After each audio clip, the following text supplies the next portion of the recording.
So in this session, we will cover the role and the architecture of climate finance, which means the existing and innovative mechanisms, and specifically the implementation of the INDCs. So I'd like everyone to remind everyone to turn off their phone. And I would like to remind the presenters to be brief, about 10 minutes presentation to allow space for discussions. We will take questions and allow for discussions after the 3 presentations of this session. So not right after each presentation, but at the end of the 3 presentations. So now I would like to call Mathieu Balloux, who works for the European Commission in the Climate Action Department, and who will make a presentation on the state of play on international negotiations on climate. So, as I just said, we'll start with the presentation of Mathieu Balloux from the European Commission.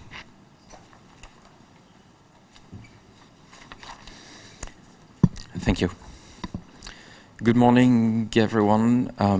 Thanks a lot for the invitation. I'm really happy to be among you today. My name is Mathieu Balloux. I represent the European Commission's Department on Climate Action, and I'm working more specifically in the unit dealing with the international climate negotiations. And I'm the new desk officer for Egypt, among other countries. So I'm really happy to be here and meet all of you today. I'll give a general introduction, brushing over several aspects of the international negotiations, giving a general state of play. I won't delve too deep into finance issues because I know that my colleagues will give more detailed presentations afterwards. I'll just try to give you the basics on the discussion. So my first part of the presentation will be about the current moves, the latest developments on global action on climate change. So first of all, the Paris Agreement. We already heard about it from the ambassadors and minister. The general objective is clear. It is to avoid catastrophic climate change, and the agreed objective corresponding to this is to keep the global average increase in temperature below the 2 degrees. But beyond this, in practice, this also means a profound transformation of our economies, of our societies, of our development models. It's about managing emissions, so transforming the economic systems, enabling new development models, but also on the adaptation side, really supporting the adaptation to the impact of climate change, which we are already feeling, as mentioned by the EU ambassador this morning: droughts, desertification, the sea level rise, resource scarcity also, which leads to competition, for instance, between water, energy, food. Climate change is really a threat multiplier and has to be understood in that context. So for this, the deal this year will be essential. It has to be truly global, it has to be truly comprehensive in terms of the issues it addresses, and it has to be really ambitious. The good signs is that we're really witnessing an unprecedented global move, really from action by few to action by all. More than 150 parties to the UN Convention on Climate have already submitted national commitments. Something like this never happened. You have to understand this.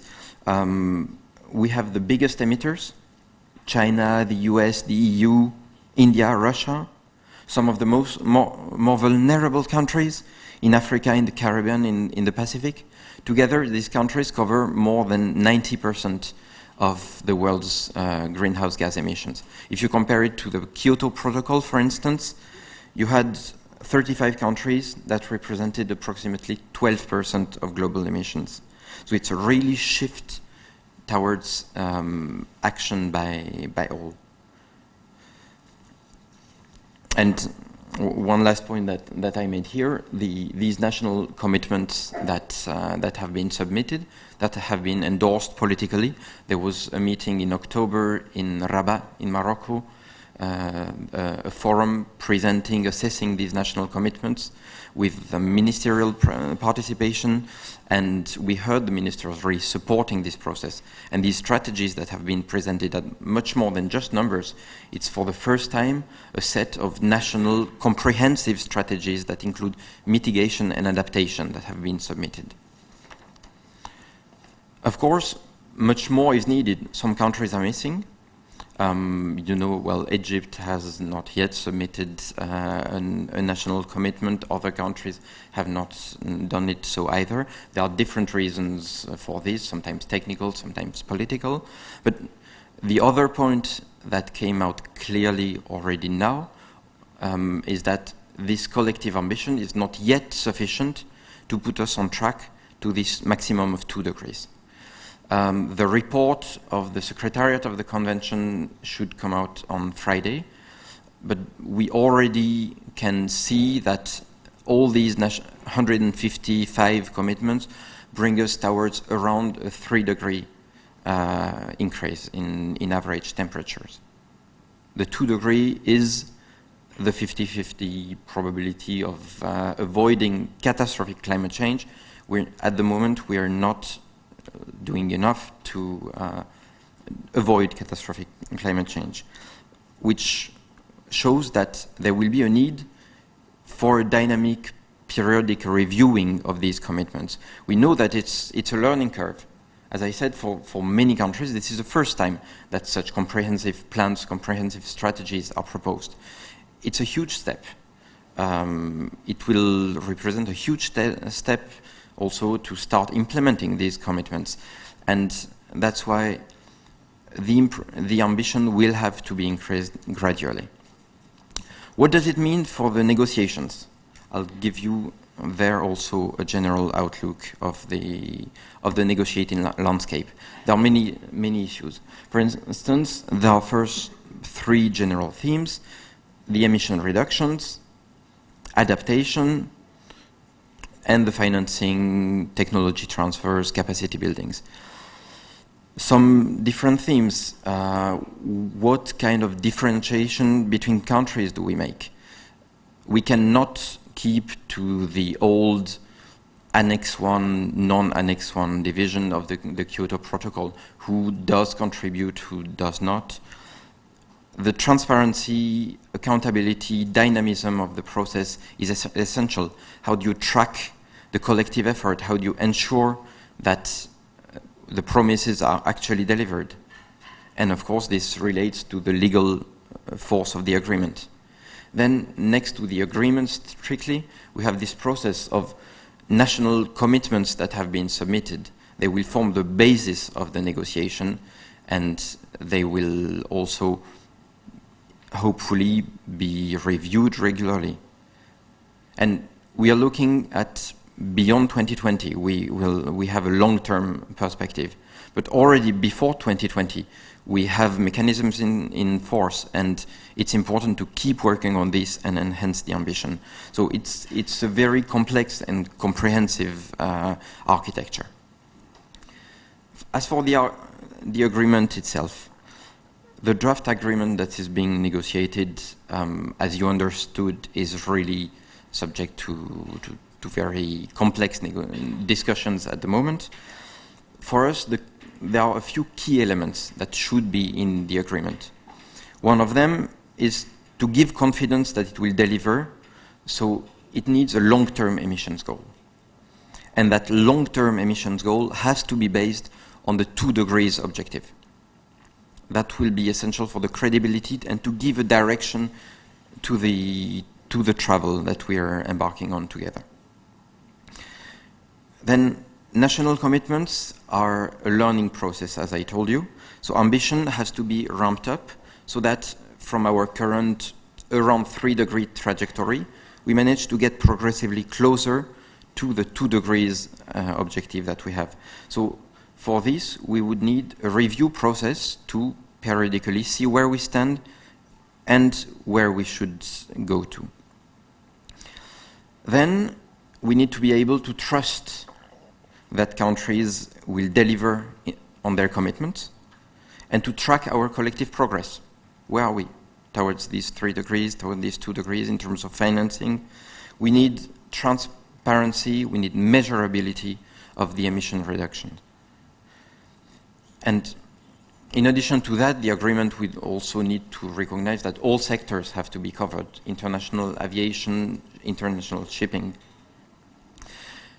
And the last point, I mentioned climate resilient, sustainable development is really about responding the concerns regarding adaptation of societies and of economies to the impact of climate change. It's particularly important here in the Mediterranean region. We are already experiencing increased droughts, competition for water resources, also climate-related displacements. So once you see all of these issues, what is happening at the moment in the negotiations, what we are witnessing is that there is still a discrepancy between the political ambition, the political messages, and the technical negotiations on the text. And it's really important that that message of ambition is translated into the text proposals. So that will be one of the challenges for next week, for the last streak towards Paris. Reconnect the technical work and the political ambition. Understand that Paris, as was said by the minister, is the opening of a new chapter. It's the beginning of a new journey. So we already received commitments towards Paris. Now it's time to turn them into action. On climate finance, I'll give a brief introduction on the topic. As we said already, industrialized countries have committed to mobilize $100 billion a year from a variety of sources. And climate finance is scaling up.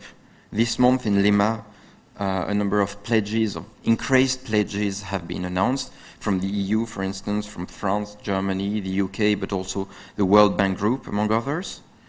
And according to the OECD, $62 billion of climate finance has been provided and mobilized by developed countries in 2014. It's a step up from 2013. And in particular, we have, for instance, for the first time, the first aggregate measure of mobilized private climate finance, which is of close to 1/3 of that total in 2014. The EU keeps enhancing its own effort. As mentioned by the ambassador, we have a target of 20% of the EU budget to be dedicated to climate financing. But the other very important part is to increase really the mobilization of private funding. This public funding should be seen as a means to leverage more and more private funding. We are talking about massive transformation of economics, and this has to go through a massive shift of investments. That has to be recognized in the 2015 agreement, really, and trigger a change in the way investments are prioritized. This is also, part of the discussion is also the role for all parties. As I said before, this cannot be an issue of public funding from industrialized countries only. We are already seeing much more South-South movement in this domain. Responsibilities and capabilities of countries are evolving. The agreement has to take that into account. And of course, there will be a broad range of differentiation possibilities in the agreement. I'm sure that my colleagues will go much more into this. And there has to be dynamism also to recognize these evolving responsibilities and capabilities. Some countries can, the most capable can start, and those who become more capable can also join the effort. The agreement should really take into account the range of actions, so improving the environment for investments, mainstreaming climate in all policy domains, improving the effective use of financial resources, mobilizing international finance, etc. Then finally, I would like to give a few examples of what is being done in the Mediterranean region. One of them is the work of the EU with its European neighborhood policy and the neighborhood instrument. I'm sure that Yanis will really go into details. This is our main tool for action. One of the things we will hear about in that framework also is the Clima South project that is active in all this southern European neighborhood region. Another tool is the Union for the Mediterranean. Since the ministerial declaration on environment and climate change last year, an expert group on climate change was set up. It met 3 times already since. It's been a very useful forum for exchanging experience between North and South, between the countries in the region, developing projects, for instance, on the development of mitigation action. We are currently working on a work program for next year, which will involve thinking about how to develop a regional framework for adaptation. And it's really a very useful forum for common work.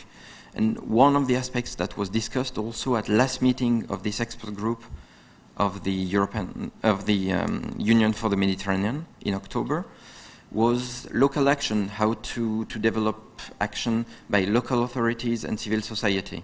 And in that context, I would like to mention also the Covenant of Mayors, which is an EU initiative involving mayors of European cities, but also beyond, and that will move and become global from the end of this year. It is based on commitment by cities to develop actions in the fields of energy efficiencies, develop clean energy strategies, and also to develop adaptation strategies.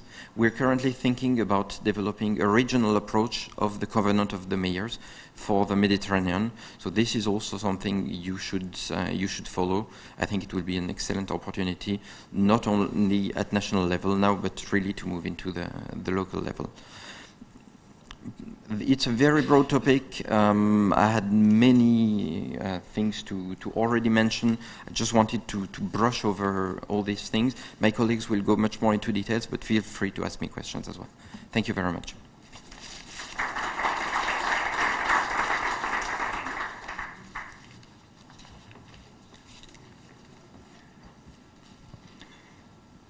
Okay, thank you for this presentation. Now I will call Dr. Ralf Bodel, who's a senior fellow at the Ecologic Institute in Germany, who will present the main financial instruments, such as the Green Climate Fund and the INDC. Thank you and good morning. It's a great pleasure being here again. I've been here many years ago and came here at very short notice straight from the bond negotiations that the minister had mentioned. And it was very tempting to jump up and say, oh, I want to talk to you about this, but we're not in negotiations here. So we'll talk about more specifically the financial component of and financial instruments in the new agreement, what it might mean for actually receiving finance.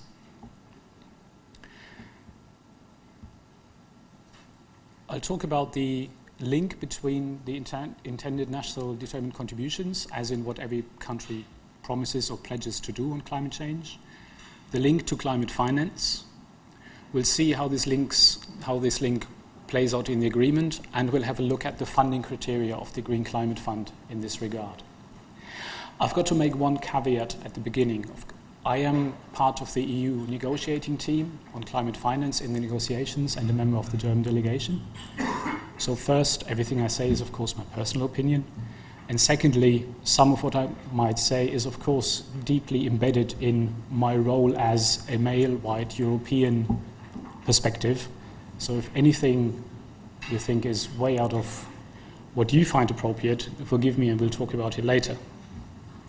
So of course I'm completely biased in that regard, whether I like it or not.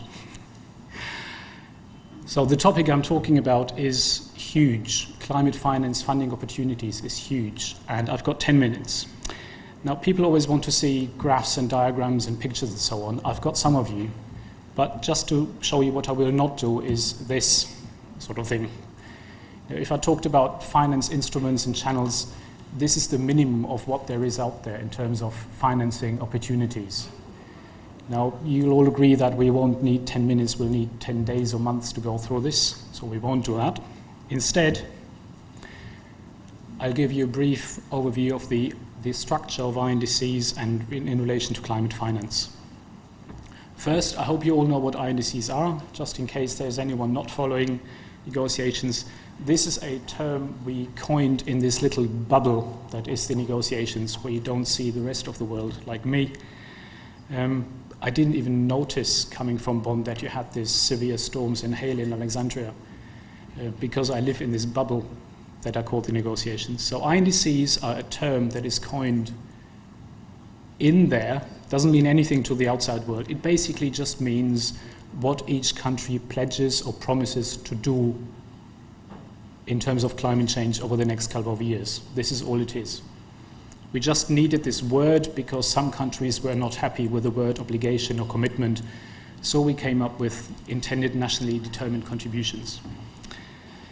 And you'll see this is actually in Warsaw in 2013. This is exactly where this phrase, where these words were coined, in this little huddle down there at the negotiating level.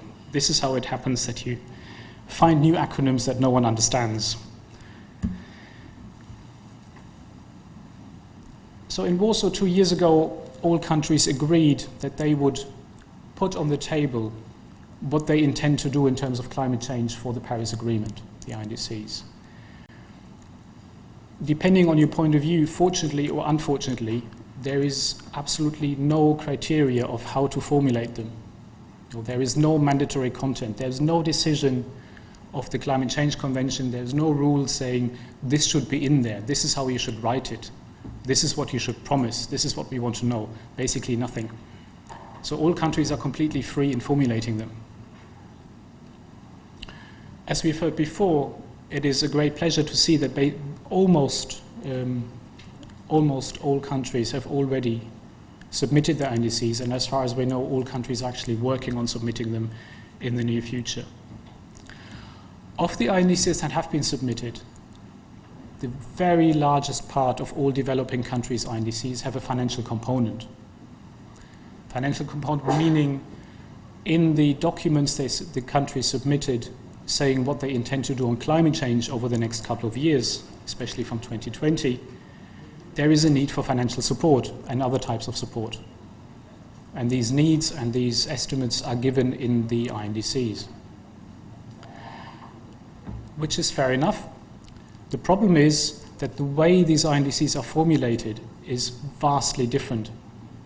Some countries simply say, and in order to do all this, we will need a lot of finance. Other countries go, in order to do this specific action, we estimated that we will need exactly this amount of dollars, these billions, these millions, and if we do a bit more, it will cost exactly that much. So there's a whole range of how countries describe their financial needs and estimates, which makes it very difficult to make political decisions about sort of the financial flows for climate change that are needed over the next couple of decades, because the information that is collected covers a whole range of specificity, so to speak. Oops, can't get the new slide, sorry. There you go. What does that mean for the Paris Agreement? You'll see at the bottom, for instance, Georg, my dear colleague Georg from Norway, who is facilitating most of the negotiations on finance, talking to someone from the Secretariat, Yolando, who's also tirelessly and has been tirelessly working for years to make these funny texts happen that no one on the outside world understands. But people like us go, oh, but in paragraph 7, the third word is exactly the word we wanted. And you here probably all go, so what difference does that make to me? We've heard in Mathieu's presentation that one key thing about the Paris Agreement is not so opening specific finance channels. It is setting a transformational goal, which is, I think, the right role for an agreement like this. This is a high-level political agreement. It is supposed to set the scene for lower-level or mid-level decisions for decades. So one of the main things is a transformational goal and redirecting investments, something we as the EU, for instance, would like to anchor in the agreement text on finance as an overarching objective. And of course, one key issue, especially for developing countries, is predictability. How specific and how predictable are the commitments by especially developed countries on providing climate finance over the next years? This is something developing countries want to know. But not only developing countries. In the run-up to Paris, we've done many open and less open talks with the private sector, for instance, about redirecting their investments. And I was quite surprised to hear that they are not private investors, especially the hedge funds, the insurance companies, those actors with real amounts of money. These actors don't care that much about legal form, this sentence being an obligation or not an obligation. What they care about is a political signal on which they can determine their own financing strategy for the years to come. The emphasis on political signal. And for that, of course, transformational goal and predictability is very important. If the private sector believes that after Paris, countries will change their act, they will start redirecting their investments, and these investments decisions are long-term. So this is something we're trying to get for Paris, beside all the sort of the nitty-gritty obligation here, obligation there, but this is something Paris needs to deliver. Another very important point that the Minister has already mentioned, and rightly mentioned, is adaptation. I suppose that blocs and countries like the one I represent sometimes, maybe we're not very good at focusing on things that are not so in our clear line of vision, and we might not have been very good in explaining and taking seriously the importance of adaptation to many developing countries. Because of course, countries and blocs like the EU are obsessed with numbers. Are we going to have an obligation to pay X billion or Y billion? Do we have an obligation? Oh, we don't want that. Oh, no. And then, oh, yes, there was adaptation. This is something we learned, I hope, and something that the new text reflects, and something we do take very seriously, even though we're sometimes not very good at explaining. And then, of course, some overarching issue for the Paris Agreement is also the context of the 100 billion pledge that was made in Copenhagen and Cancun in 2009 and 2010. This is a very important context because it shows the seriousness to developing countries. This shows the seriousness of the commitment of the developed world, if you stick in this sort of binary distinction. But of course, it is also a means for ourselves to see whether we are able to mobilize not just public money, but especially private investments.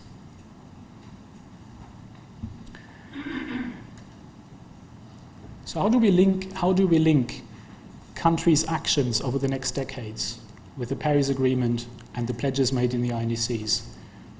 So if you don't remember anything from today or from my speech, one thing I would like you to remember is the first point on this bullet, which is the Paris Agreement and the UNFCCC is not a funding institution. The climate circus that I live in, this agreement is not a place where you can apply and get money. This is a political sphere where political directions are set.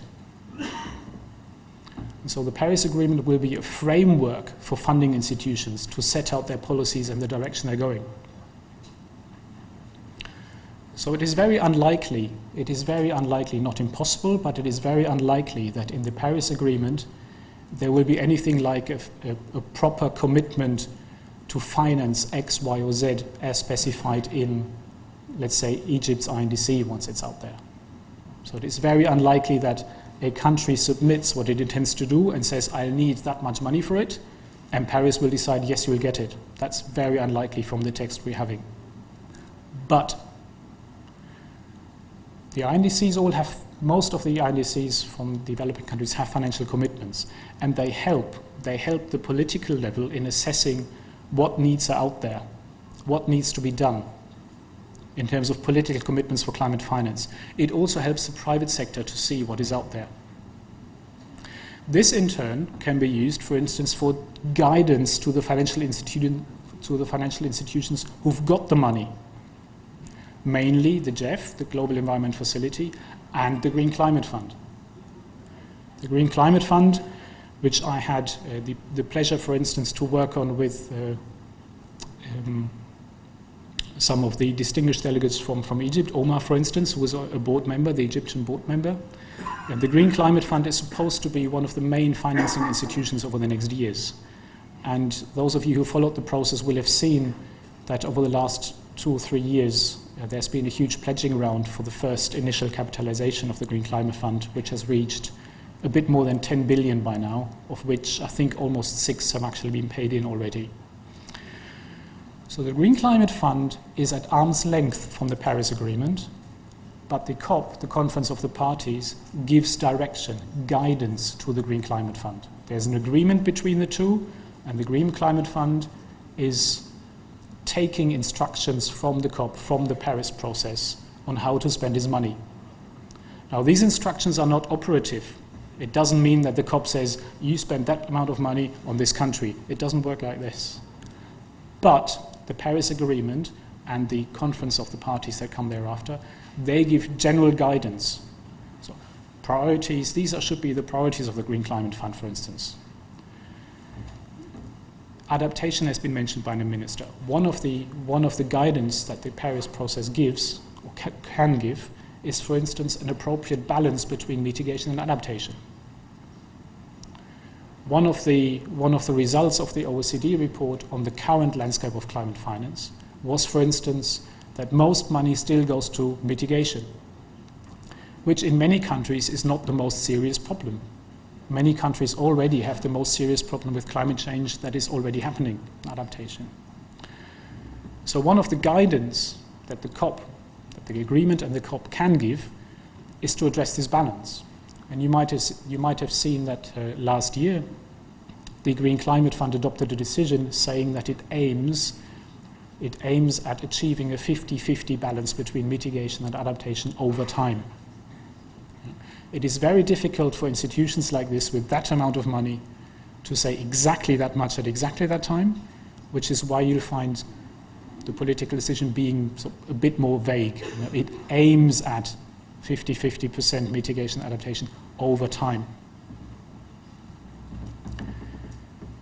The other thing that is important in relation to INDCs and the Paris Agreement and finance is that there is a multitude of sources and channels. Now, I'll say a few words about the Green Climate Fund as the main institution, but as you've seen on the very first slide with this big diagram, there's loads of financing channels around, big ones, small ones, multilateral, bilateral, and so on. All these sources, unfortunately, have their own criteria for applications, for funding, for receiving, and what you have to do, what you shouldn't do, how it fits in their programs. This is a huge problem, of course, but it is very difficult, on the other hand, to establish some sort of centralized regime that wouldn't be a huge bureaucratic monster. I can only hope that the GCF doesn't turn that way. The last point that is also important in the link between the Paris Agreement and financial finance is recognizing special circumstances. The least developed countries, the small island and developing states, and also Africa as a group, as a bloc, are currently negotiating into the text provisions that would secure their special circumstances, and these special circumstances to be recognized in the funding institutions. And also this can be given and has already been given as guidance, for instance, to the Green Climate Fund. Now, what does that mean for the GCF, the Green Climate Fund? First, the Green Climate Fund is special because, as far as I know, it is the first, not only because of its already achieved size and scale, but also because of its objectives. As far as I know, it is the first and only development and climate funding institution that has a paradigm shift, a transformational change in its objectives. This was a long fight when we negotiated the governing instrument of the Green Climate Fund, getting this in and getting this language in as a compromise text. But you see that the Green Climate Fund is directed towards achieving a paradigm shift.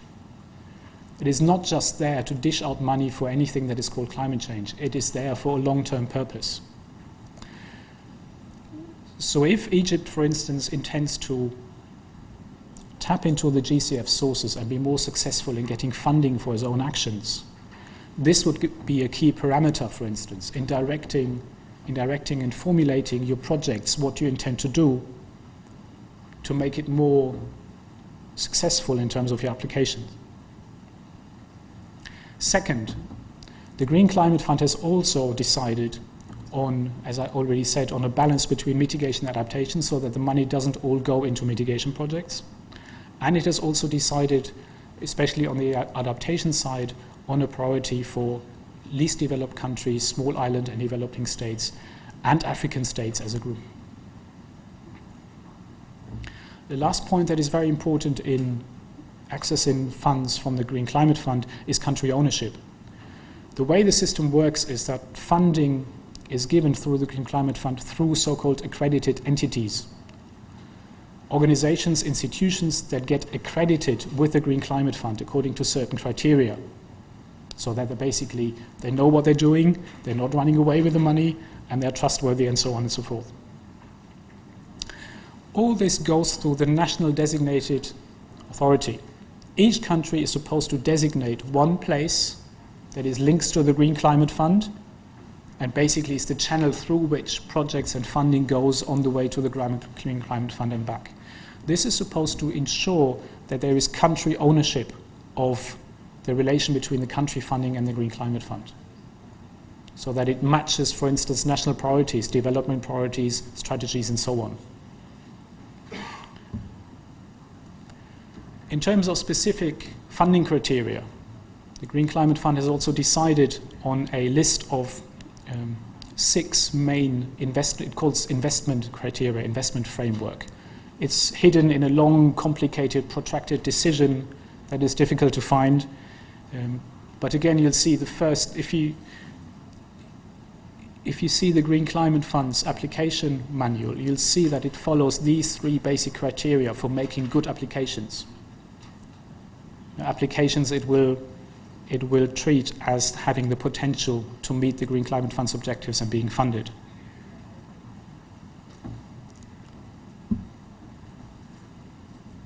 If all this is very complicated, and it is not only because the Green Climate Fund has a lot of money, hopefully, but also because the Green Climate Fund is new. The staff there is doing this for the first time in places, and you notice this when you're there at the board meetings. So the Green Climate Fund is basically sorting itself out at the moment, including its own manuals for how to apply. But it has become a lot better over the last year, and if you browse the website a bit, you will find a lot of instructions and manuals on how to apply for funding with the Green Climate Fund. There's also a lot of bilateral funding on doing project applications. There's training material. I think there's been a workshop here with the Green Climate Fund in February, I think, in Alexandria. I believe there was a whole workshop on this. And at the next board meeting in 2 weeks, I think, in Zambia, one of the topics under discussion is also having simplified procedures for small-scale projects, so that you don't need 2 people working for 6 months to apply for a project that is 2 million. That is ridiculous. So hopefully they will move forward with a simplified procedure structure. I try to do the impossible to tell you everything about climate finance in 10 minutes. I'll leave that as a general introduction. I'm more than happy to go into any detail on any of these things if you wish later in the discussion. Thank you.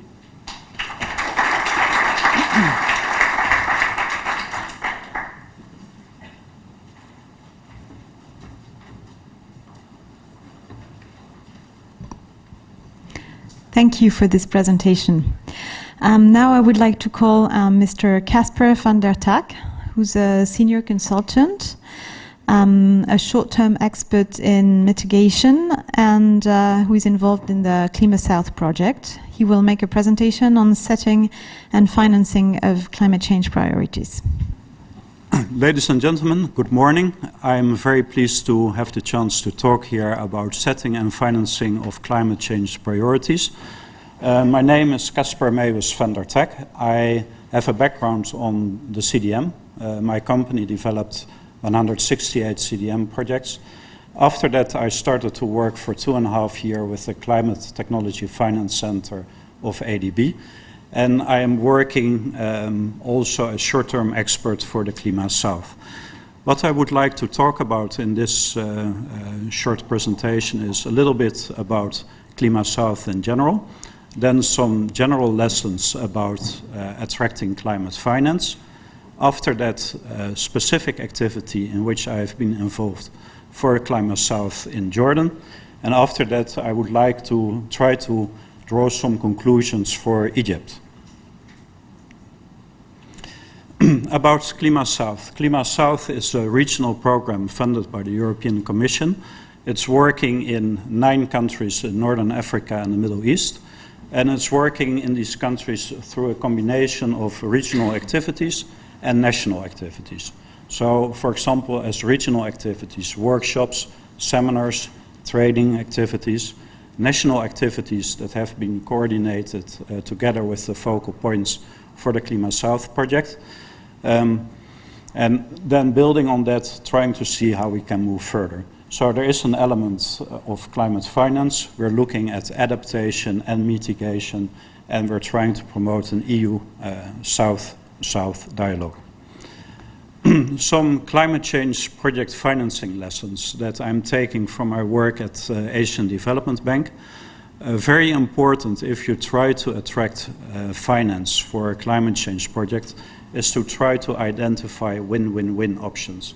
So that means to try to identify projects that benefit the development of the country and have a climate change relevance. So a combination of mitigation benefits, maybe mitigation and adaptation benefits ideally, or adaptation benefits, together with development benefits and a good likelihood of attracting finance.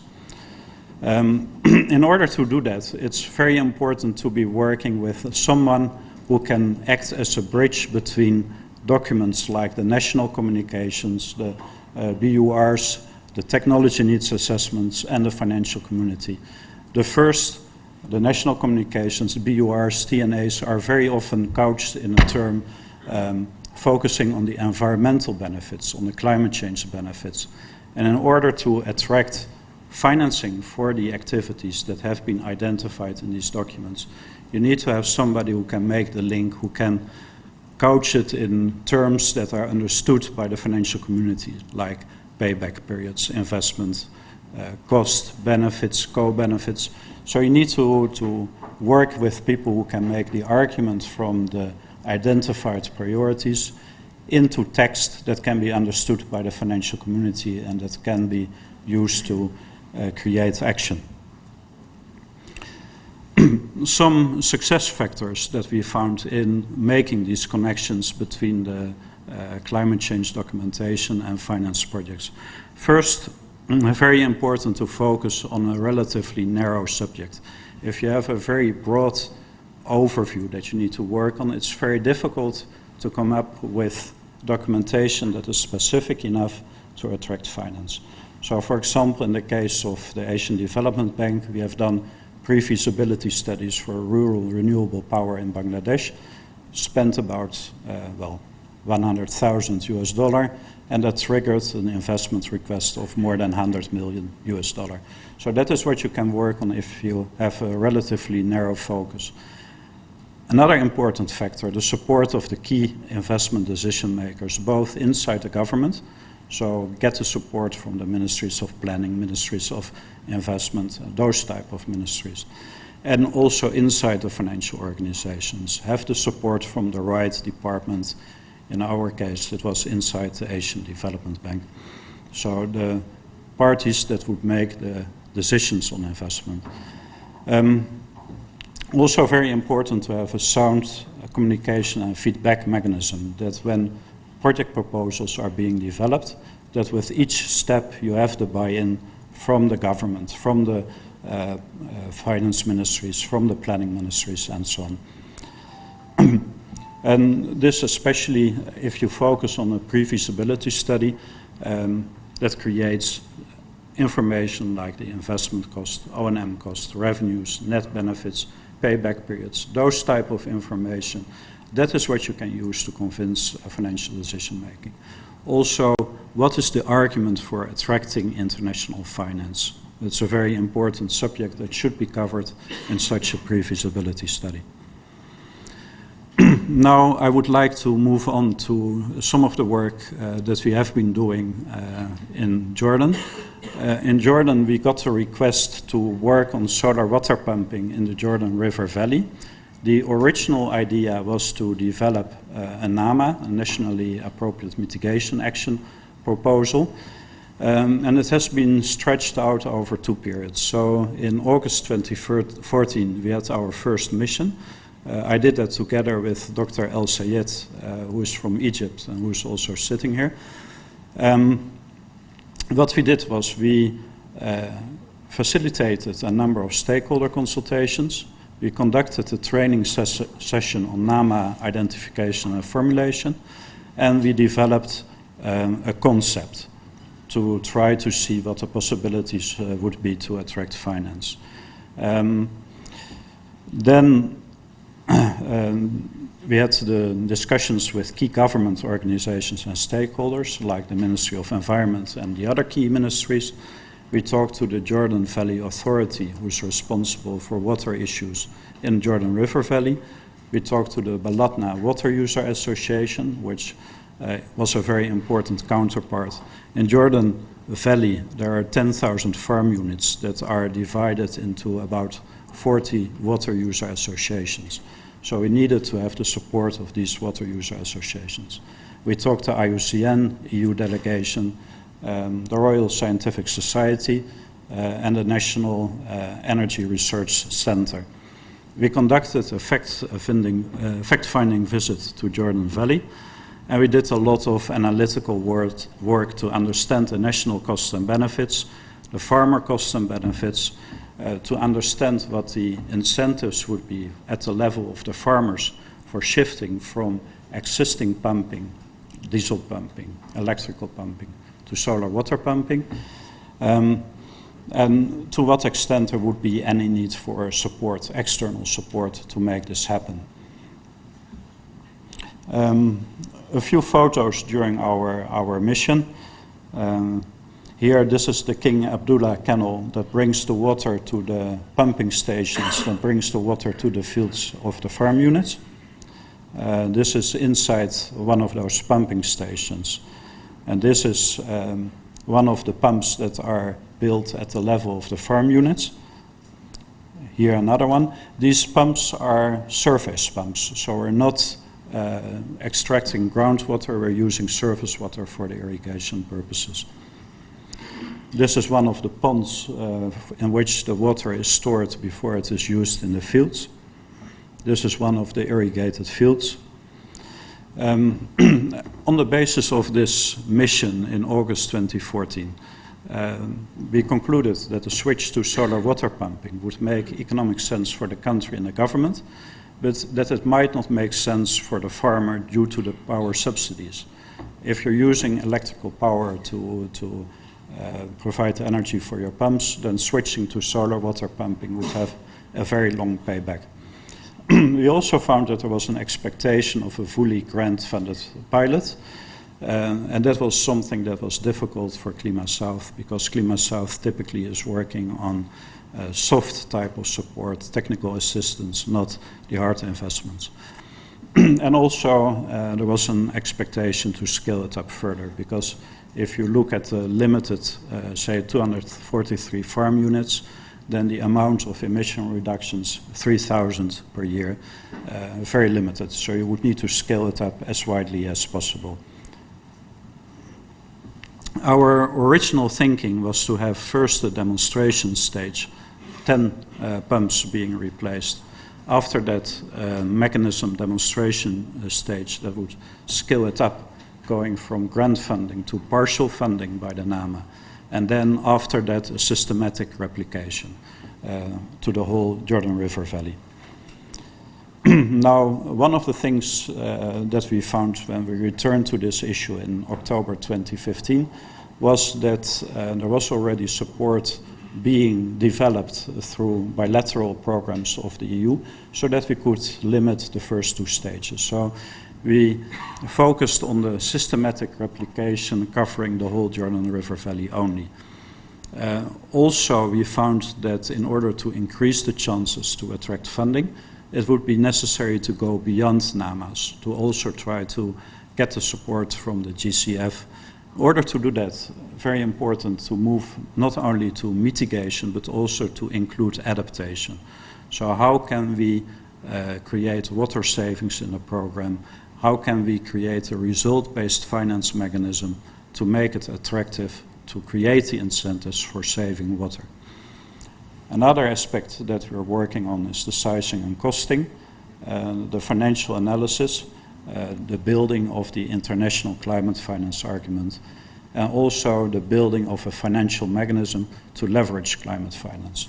Because it's not only going to be finance from the GCF or NAMAs, there would also need to be some domestic funding and some private sector funding.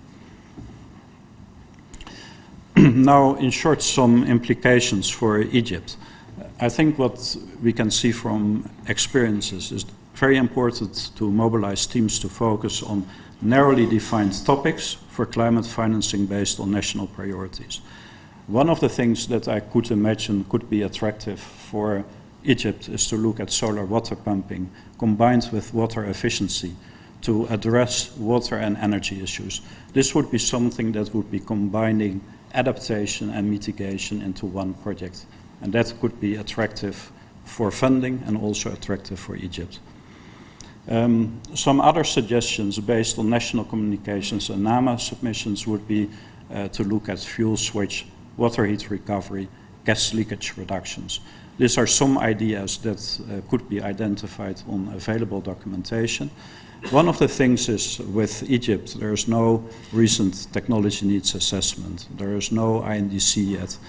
So it is more difficult to identify for me what could be attractive focuses of such an effort.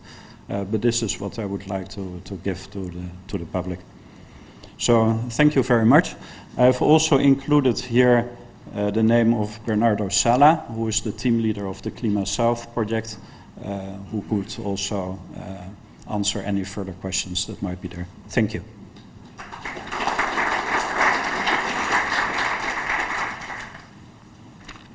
Okay, thank you for this presentation. So now we will have 10 minutes question and answer sessions. So we will pass a microphone around the tables, and if you'd like to ask for questions. Please tell the name of the presenter you would like to address the question to. Thank you. My name is Hisham Isa. I am the Egyptian focal point for UNFCCC. First, I want to thank all the presenters and want to ask Dr. Ralph. He mentioned in his presentation in page number 6 about the political commitment of 100 billion US dollar for the Green Fund. So my question is, why this is a political commitment, in spite of the convention or the developed countries emphasize about the legal commitment in the next agreement.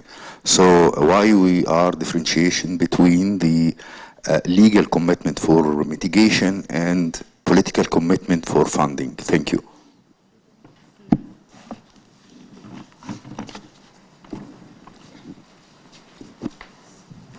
Sorry, I thought we were collecting. That's fine. Thank you. Hello? Yes. I'm pernickety because I'm a lawyer. It does matter to me to be precise in this regard. Yes, there is a legal obligation under the Climate Convention for developed countries to provide financial support, full costs for mitigation and adaptation actions on reporting, on the reporting issues, and incremental costs for mitigation and adaptation. But as you may remember from Copenhagen, the 100 billion pledge was one of the sort of breakthroughs or changes from this horrible meeting in Copenhagen that might last. It's a political commitment because it is not enshrined in the Convention of 1992. It was made for the time from Copenhagen by 2020, by the words of it, and of course part of the political discussion we're having now between all countries is whether this is basically setting the standard for the future. Do we write it in the agreement, or do we leave it as a political commitment in a decision or in a declaration? Which of course leads us back to the old developing dichotomy, that for developing countries it is important to have a number and have it written down somewhere, whereas for the donor countries it is very difficult to get their finance ministries to agree to something like a number for decades to come. And that is where we have to find a solution to provide predictability, enough credible predictability for developing countries to believe that climate finance will be there, and the concerns by our finance ministries who are completely berserk at home. I know this is difficult to believe, but they are completely concerned about having anything like a legal obligation for decades in terms of quantification for their budgets. And this is why I spoke of a political commitment, because that's what it was in Copenhagen. Whether this turns into something else in Paris is way above my pay grade, luckily. These decisions will be made by our heads of state and heads of governments, but not by people like me.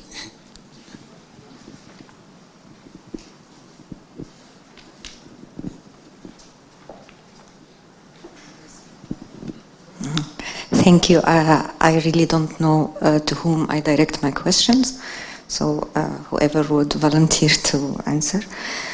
I want to understand more about any proposed mechanisms for observing the fulfillment of the targets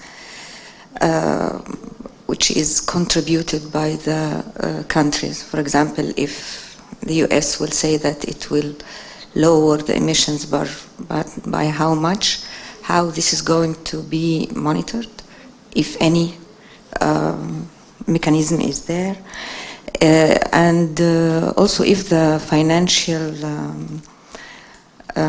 funds would be linked when given to developing countries to targets like lowering the emission also or not, or just for projects and without setting specific digit numbers. And what about the market-based mechanisms? Is there still any place for imposing this, at least on developed countries or to their markets? Thank you.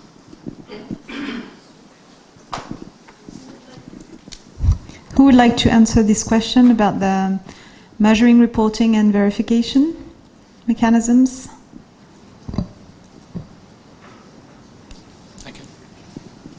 I can if my colleagues don't want to. There is an incredible incredibly complicated system already in place for tracking climate finance. And I have been trying to assist our negotiator on this for 2 years, and it's like, I'm not sure if you have the fable of the turtle and the hare. I'm just running behind all the time because it's so complicated. There is a huge system for tracking it, for knowing what's going on. But even to those people whose job it is to know it, it is sometimes just too complicated. So in terms of the overall view, there have been improvements recently. There is every 2 years, there is a special committee on climate finance under the Climate Convention, and they provide a report every 2 years now on the general flows of climate finance at the general level. But there is also individual reporting. All donor countries report individually in huge tables on their provision of climate finance. And in theory, at least, we would like to see developing countries also to report on their needs and the climate finance received.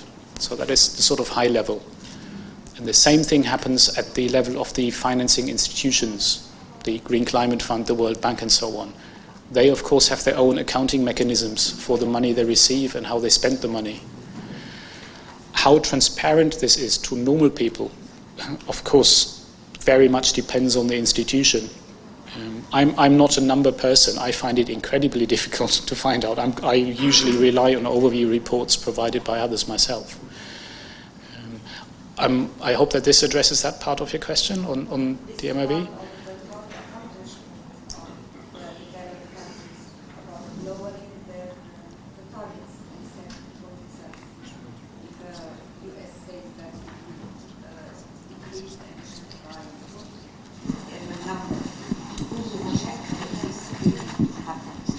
I see. So you were asking basically, how do you check whether countries do what they promise to do? Yes. And you're asking this not just in terms of finance, but generally in mitigation as well? Okay. Well, what I just said about the reporting system also applies to any other action. The way international agreements check whether parties do what they promise to do is different across all different treaties. One way that virtually all treaties do is having countries report on what they do. So every year, developed countries, for instance, have to submit their emissions every year to the Climate Change Convention. And there is a long set of rules as to how they have to account for their emissions. And this is checked by expert teams which are appointed by the Secretariat. And they sit down for days and check every country's report whether it is, well, they don't check every single letter, but they check whether it's plausible, whether it makes sense, or whether there's any big inaccuracies. From then on, it becomes political, more or less. There is a space in the negotiations for discussing these findings, but so far this space has usually been used in a very general manner. There is no court or anything like that to saying you haven't fulfilled. There was under the Kyoto Protocol, but not under the Climate Change Convention. Is that anything? And about market mechanisms, you asked. This is still a matter of contention for the current negotiations. Some countries don't want anything that even mentions the word market. Some countries want to have something that is like the Kyoto Protocol. Some other countries want to have something in between in the future. But this is all not settled where we'll be landing there. Do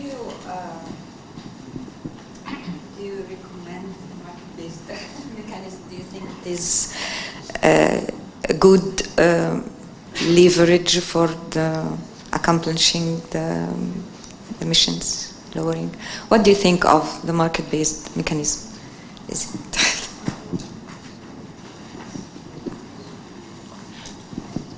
If you don't mind, in the interest of time, can we talk about this in the break? Because this is such a big question.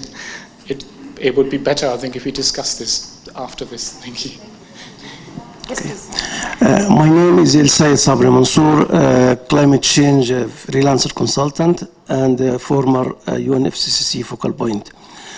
There's a need for a point of clarification. The issue of the the national commitments. Does it mean that for the developing countries there will be national commitments and there will be the MRV system for all countries developed, let us say all the countries, the developed and developing, have the same level of the MRVs, or there will be a differentiation between the MRV system in the developing country with initial commitment and those with a voluntary, let us say, voluntary commitments, which I think that I want to understand that there will be a real commitments, not voluntary. I mean, there will be ICA, international consultation, and there will be subject to the same level of judging. Shukran. See. So another question on the MRV? Okay. Good morning. It's good to see you here, Ralph. Again, we are going to talk about the two sides of the equation in this topic. And no wonder anymore that climate change is real. What happened yesterday in Alexandria showed us. What happened also in last summer, we had a very high decrease of temperatures during the summer, which we were not used to, although we know that we have a hot weather in Egypt during the summer. But the question is how to convince the people on the local base. I'm not talking about the political and the higher base. I'm talking about the local base, about the very low base that people are using actually the technology, the people who are manufacturing, who are using agriculture, who are using water and everything. How to show them? The problem is, from what I feel, is that this question is not even a priority in Egypt anymore until now. People look at the thing in a very short-term vision, and they think that it will take very long time until it will reach Egypt. I think there is a problem in the strategy of showing this subject to the people in the Middle East in particular, and in Africa and all other countries in general. So what do you think where do you think the problem is? My question goes into the same direction, so maybe I can just add. Philip Schuck from GIZ PDP program. I understand that we meet here on the occasion of a nation-state process, so we all talk about national commitments, but there are other actors as well. I mean, you mentioned the people, the civil society, the private sector has been mentioned, and I would like to add also the local level, the local authorities, and it was mentioned by you, Matthew, the Covenant of Mayors, and that the EU aims at also bring this closer to this region. So my question is, how then could this be working for Egypt, since we see that local authorities, mayors, do not even exist in this form, but local authorities have very little knowledge, very little powers, capacities to formulate projects of climate change mitigation and adaptation. And I think the recent events in Alexandria just give us a good point to talk about this.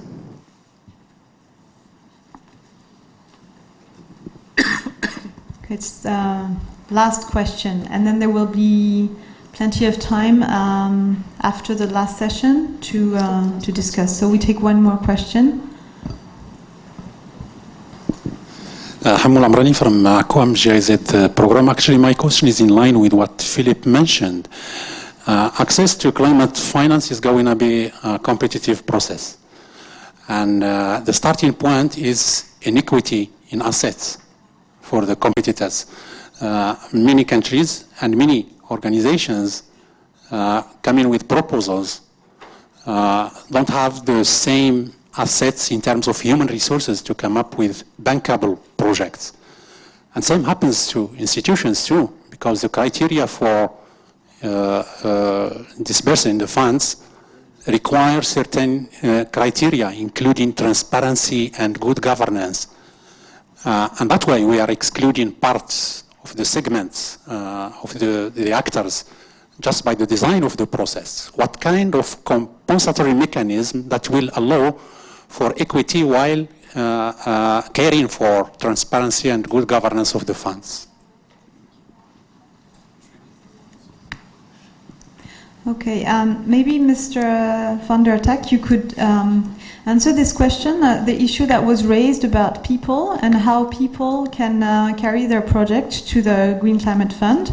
Like how, as it was mentioned, when there are no maybe local authorities or when people are not trained in formulating such projects, how do they finally reach the Green Climate Fund? For instance, the farmers, how can they come with a project that will be funded?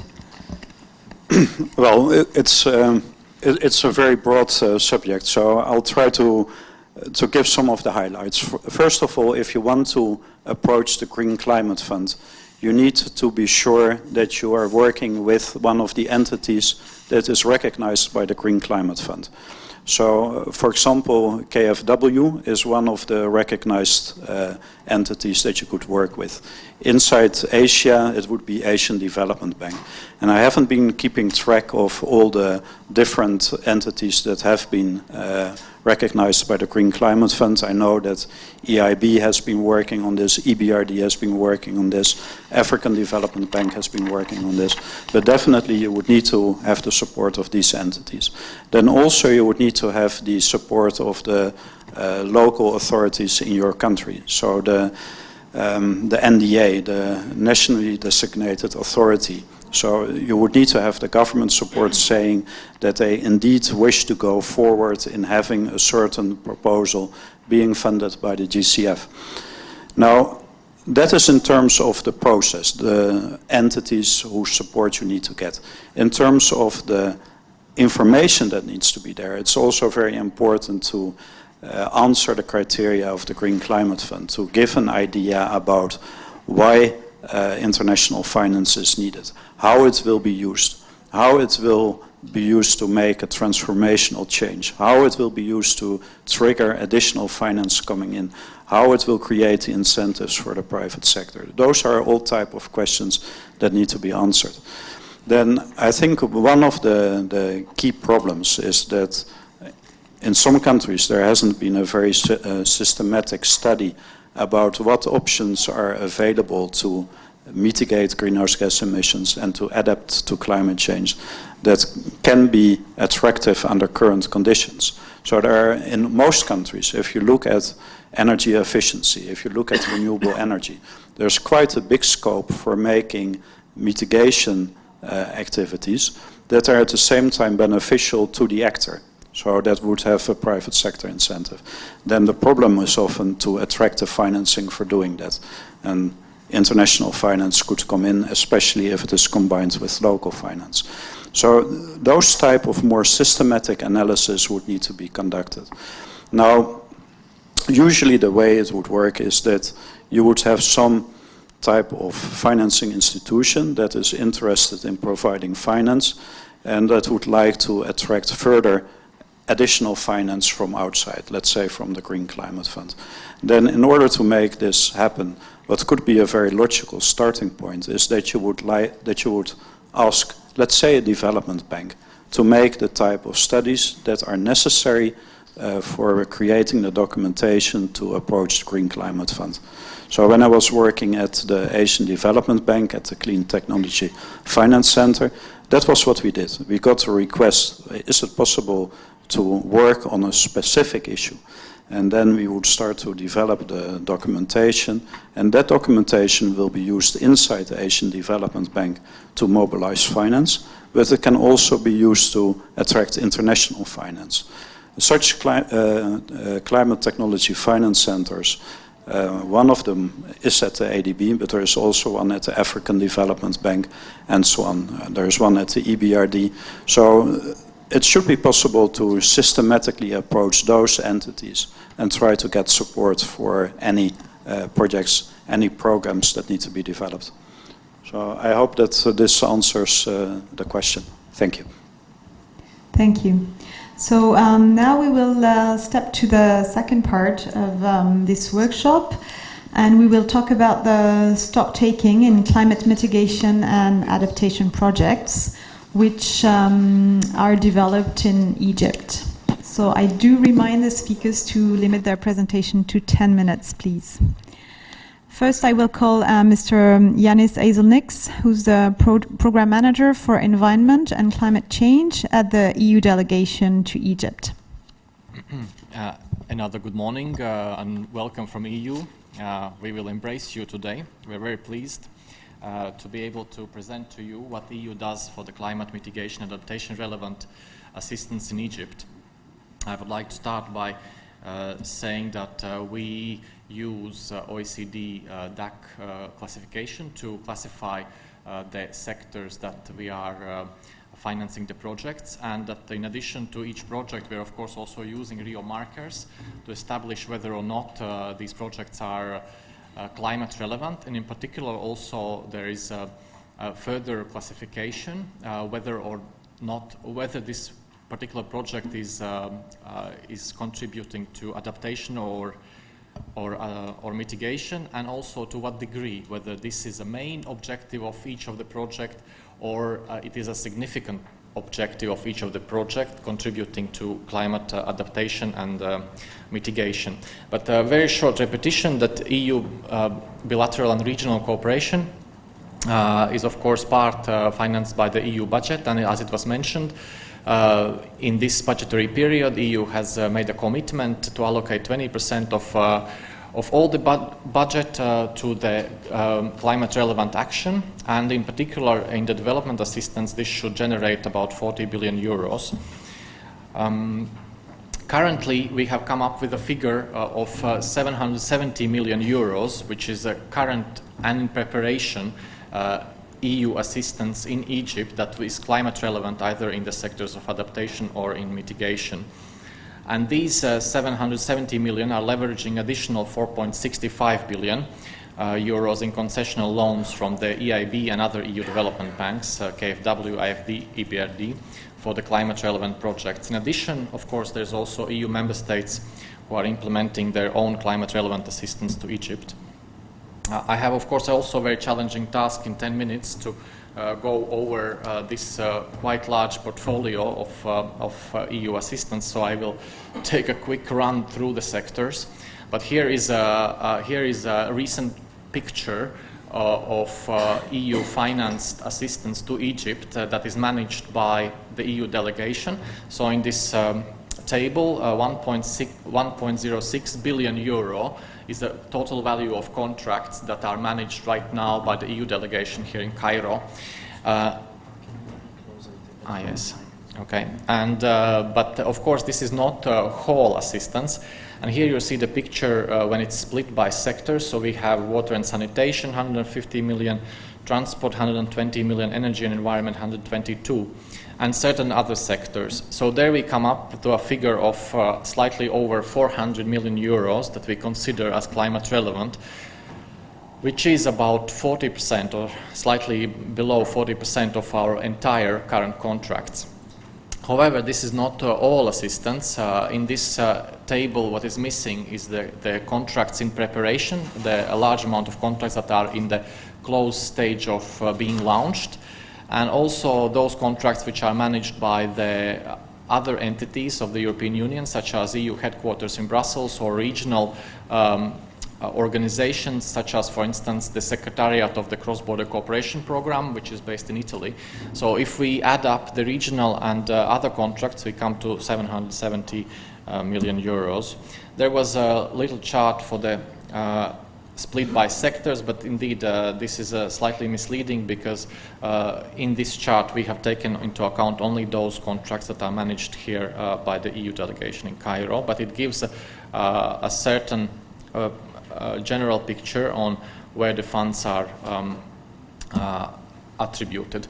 Overall, the EU cooperation with Egypt is governed by single support framework for bilateral cooperation. This is a policy document which sets out priorities for our cooperation, where the funding is going.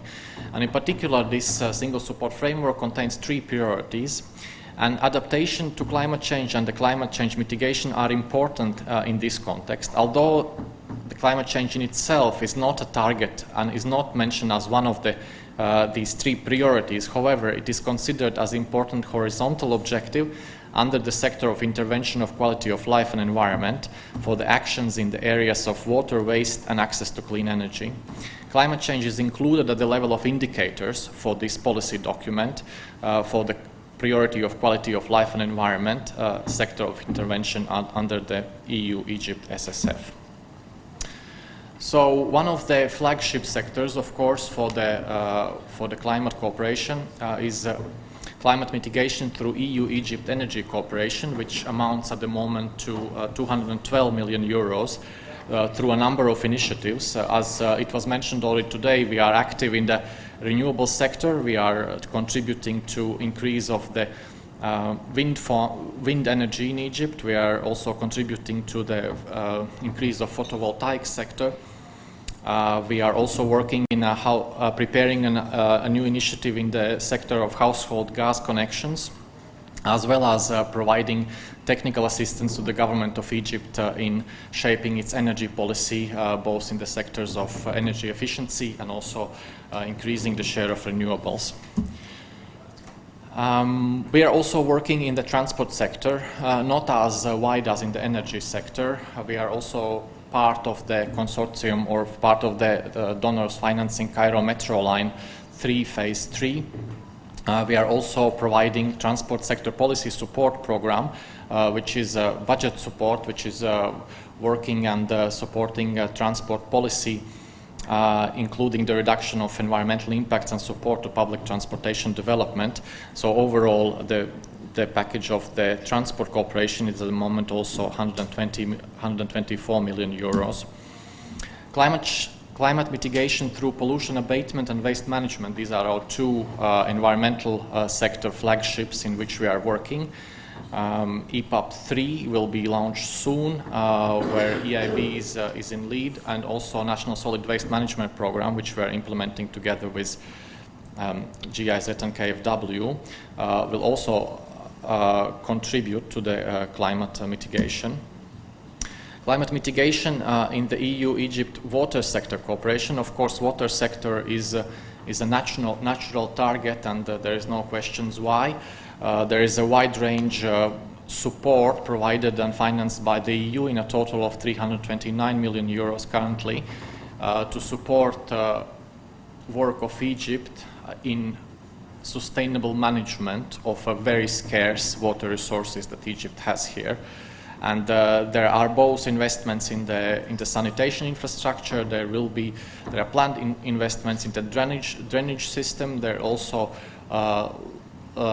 considerable efforts made in supporting policy framework to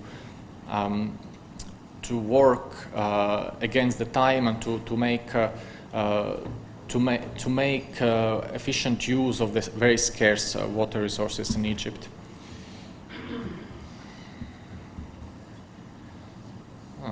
There's some kind of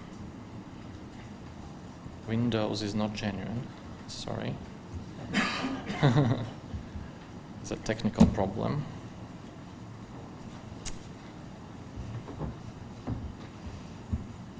Yes, thank you.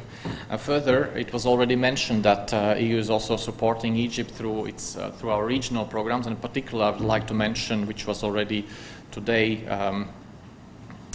discussed, Klima South project. These projects are directly targeting climate policy. They are supporting the climate policy framework.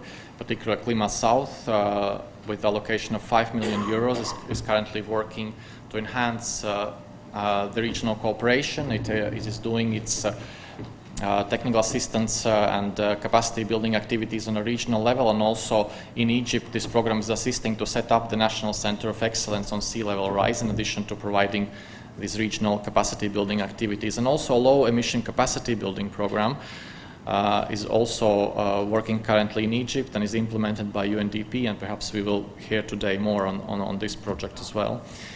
Further, there's also EU-financed cross-border cooperation program, which is involving EU member states and the southern neighbors.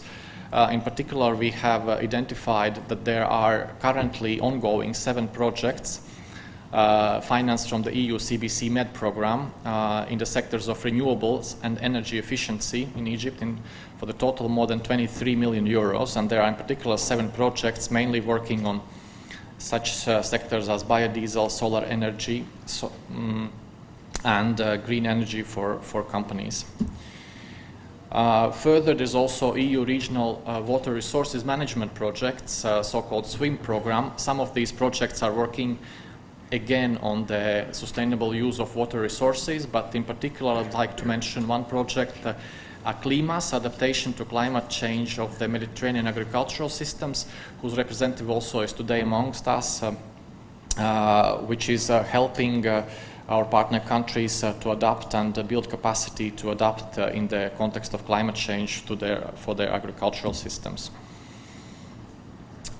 EU is also supporting agriculture sector bilaterally, and in particular we have a EU Joint Rural Development Program of about 21 million euros, which includes components on sustainable water management in farming and adopting of good agricultural practices, as well as a single program on the housing issues, which we are very proud of, on the climate adaptation. The current bilateral EU assistance includes a component on adaptation under the EU-financed project implemented by GIZ on upgrading informal areas, where expected results are awareness raising and small-scale pilot projects to increase the resilience of informal areas.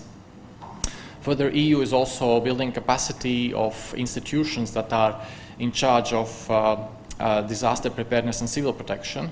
This is also a regional project, and one of the elements in this disaster preparedness and civil protection is also climate change, where we work with the relevant authorities. There's also, last but not least, research programs, which the European Union is financing, and in particular, I would like to mention a research and development program, phase 2, where we have identified that we are currently financing several projects that are relevant to the climate change, and in particular there are 6 projects in the renewable and energy sector led by the universities, and as well as 1 project in the intelligent transportation sector. And I'm sure that this is not all, because I haven't managed to cover yet the 7th research program or its successor, Horizon 2020, which is just about launching its activities. Thank you very much. This was a very brief and quick overview on the sectors and assistance that the EU is providing. Thank you.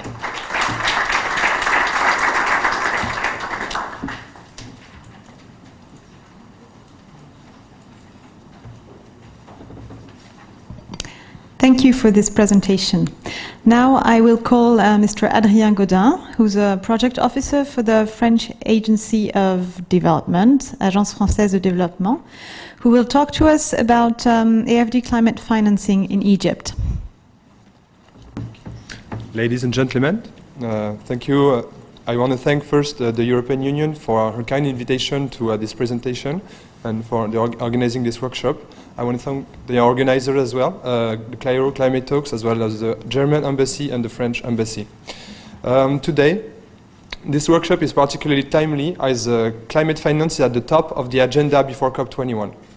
The 3 points I would like to address today are first, how AFD contributes to the COP21 agenda, briefly.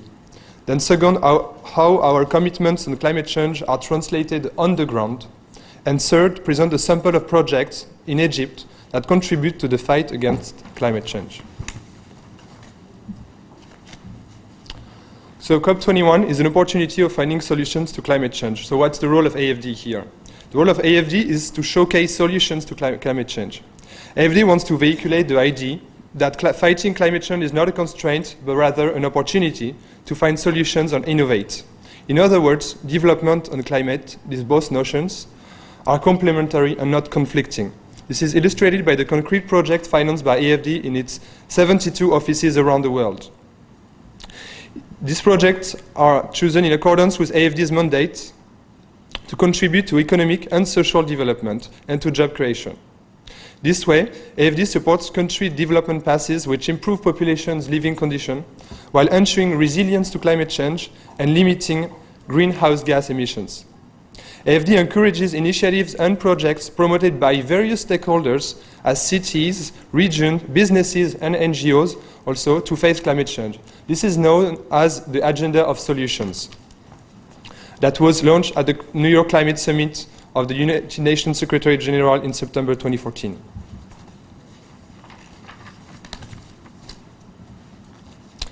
So now let's see how our AFD commitments on climate change are translated on the ground and for our projects. AFD, most importantly, has set itself the objective of having 50% of its financing directed toward projects that have a climate co-benefit. And our subsidiary for the private sector, Proparco, has set this objective to 30%. As you can see, the geographical breakdown of the objective is shown on the map.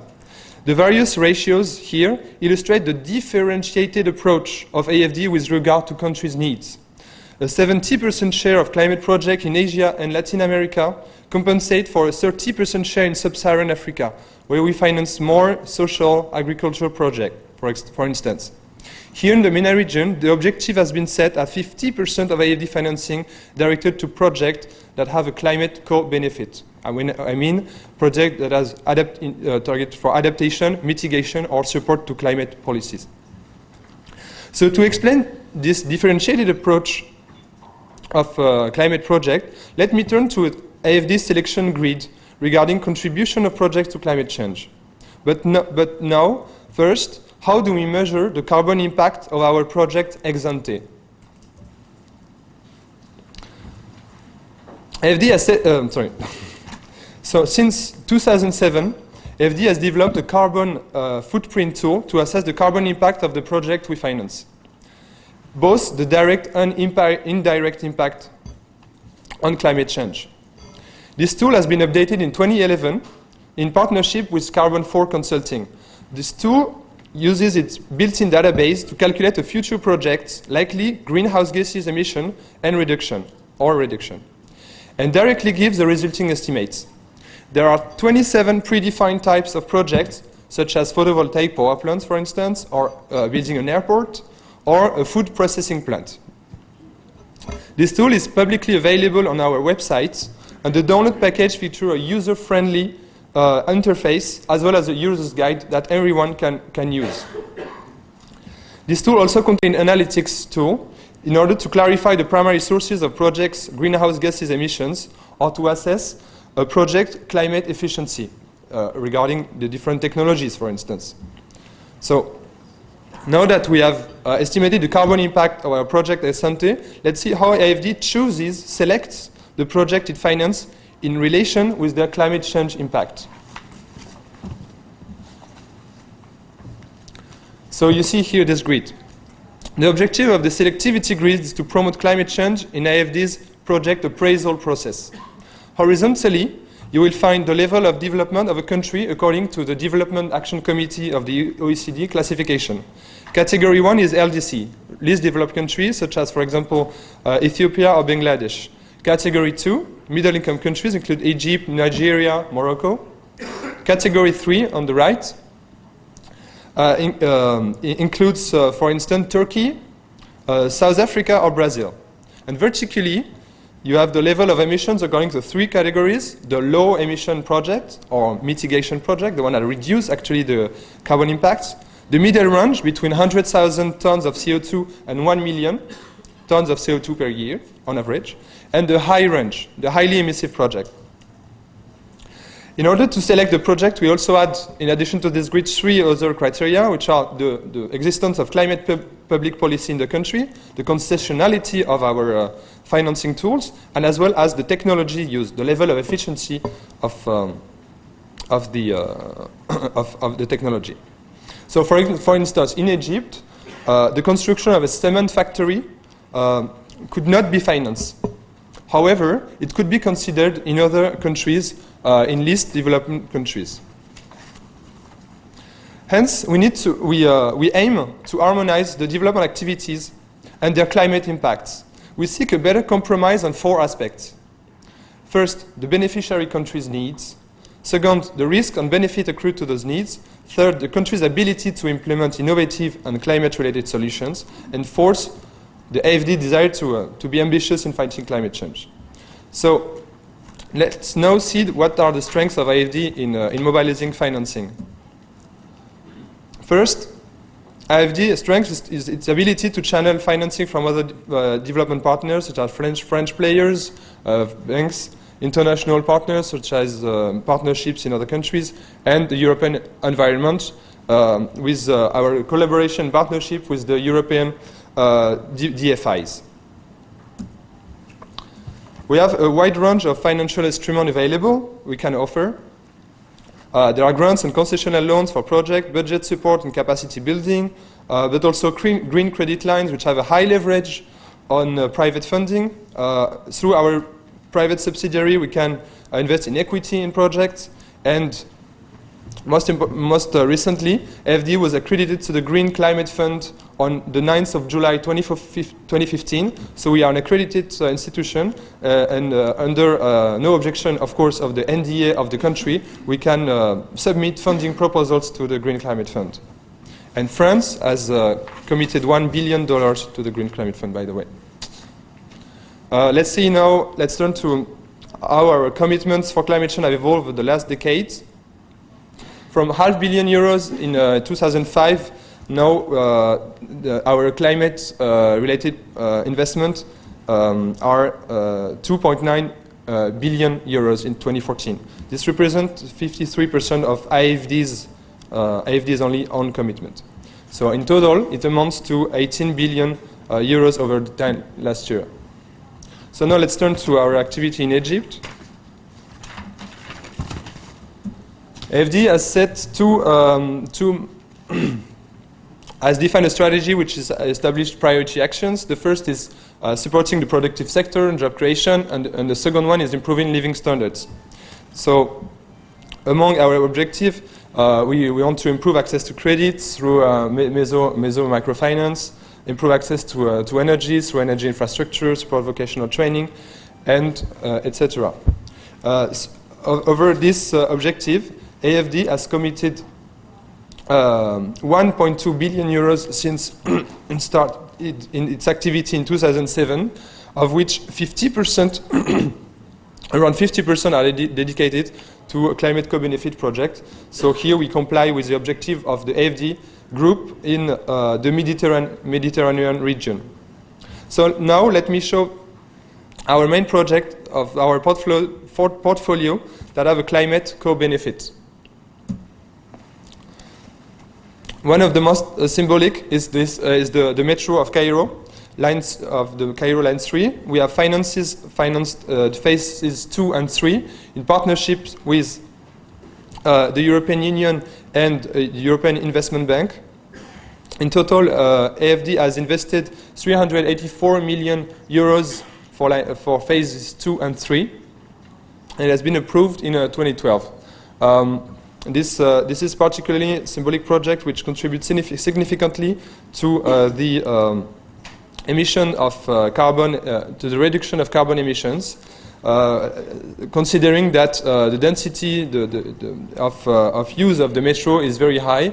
It's one of the most used metro in the world. A second important project is the household natural gas connection project, which is financed in partnership with the World Bank and the European Union.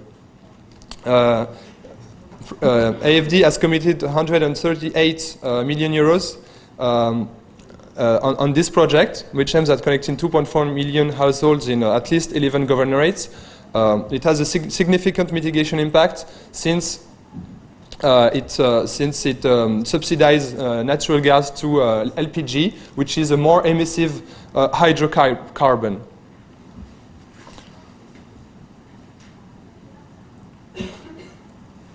The third project I want to introduce is a PV power plant. Here we benefit. So AFD is financing this project for €40 million and benefited from a grant of the European Union to finance the feasibility study, as well as assistance to the project owner, which is NREA.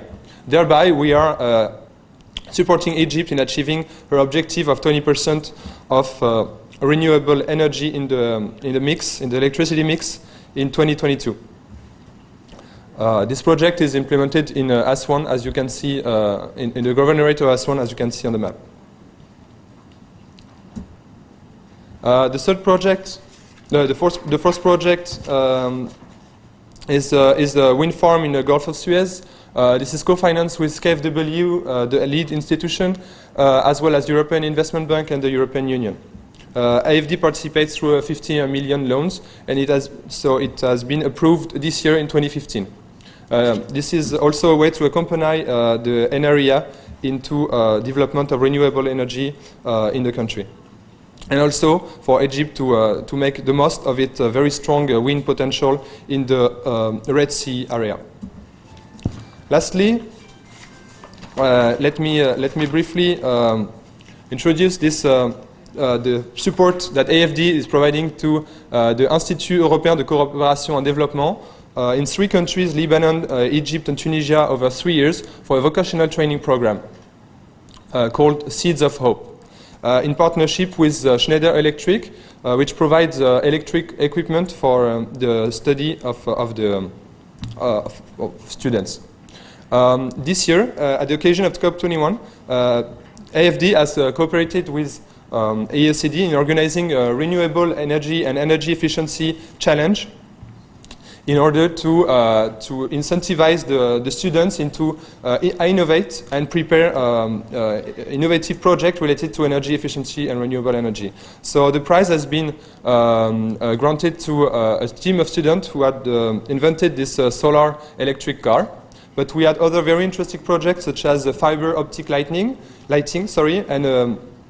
and also a house in the desert with solar pumps and solar lighting. So I thank you very much for your attention. I just want to draw your attention on the last thing. We have distributed over the tables recent publications from Proparco, our private sector subsidiary, about how to mobilize finance for climate change. In particular, we have very interesting aspects on climate bonds. I thank you very much.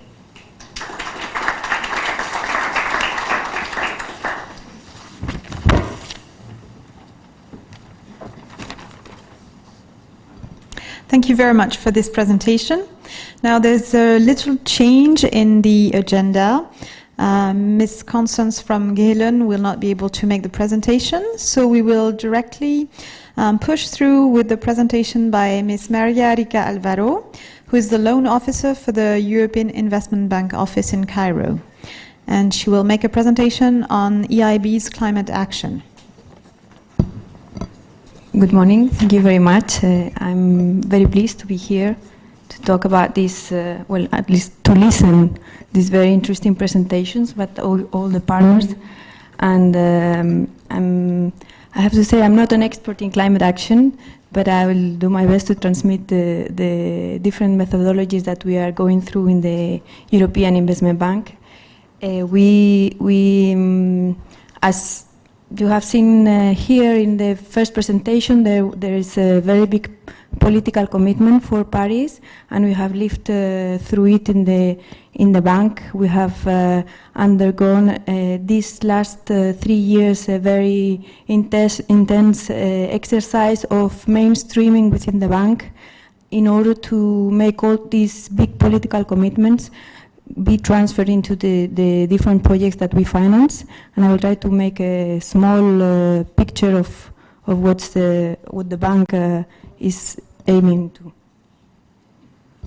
Well, as you know, the EIB is aligned with the EU climate policies, which usually are taken into account in all the stages of the project cycle, particularly regarding the assessment of the economic cost of the greenhouse gas emissions and the climate vulnerability context. The European Union has set the guidelines for the emission reduction, and I mean, I'm sure you're all aware of this. And initially we started with trying to accommodate the 2007 Energy Action Plan with the 2020 with 20% reduction in emissions, 20% renewable energy, and 20% energy efficiency. Then we moved last year to this 2030 climate and energy package with a 40% binding target at energy EU level and a reform of the EU emissions trading system. 27 this is on emissions reduction. 27% of renewable energy and 27% of renewable energy and 27% contribution on energy efficiency.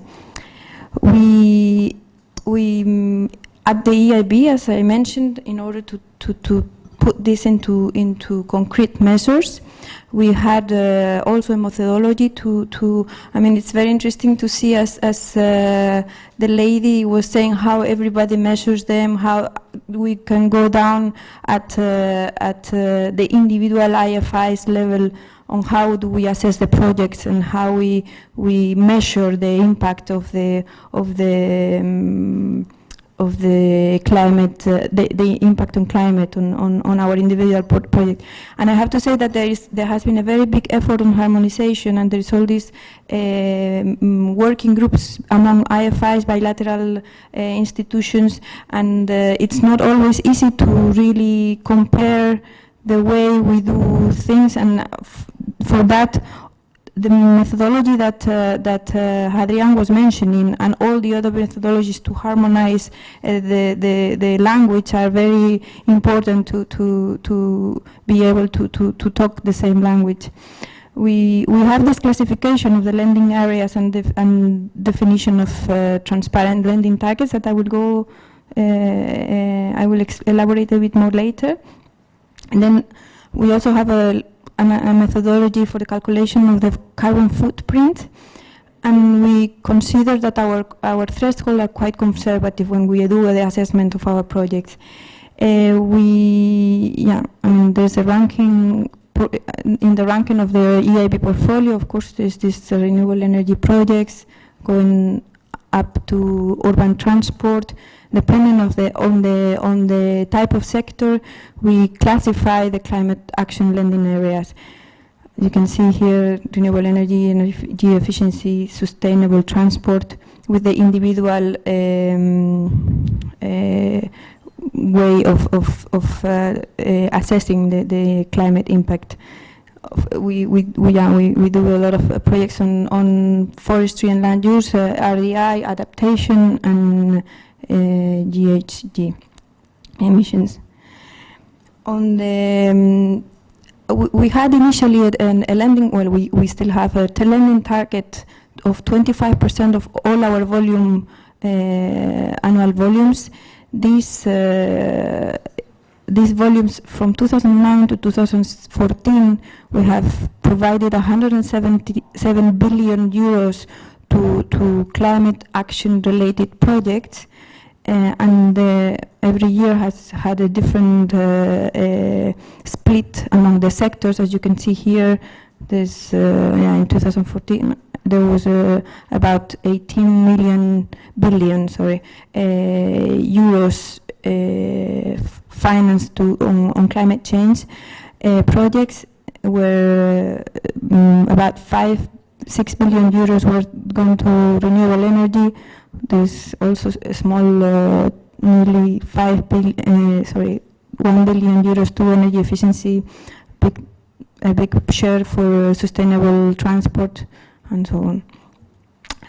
On carbon footprint, we have this methodology developed in 2009 that is also publicly available, and we try to estimate before we do the project all the future emissions of 7 of the greenhouse gases that are covered by the Kyoto Protocol, and we do that with all the relevant EIB investment projects in all the sectors. This then we also calculate an estimation of all the emissions for a year. The calculation of the carbon footprint, the bank usually calculates the absolute emissions and the relative emissions. I think we are the only institution that calculate the absolute emissions of all the projects that we do, and we publish it on the.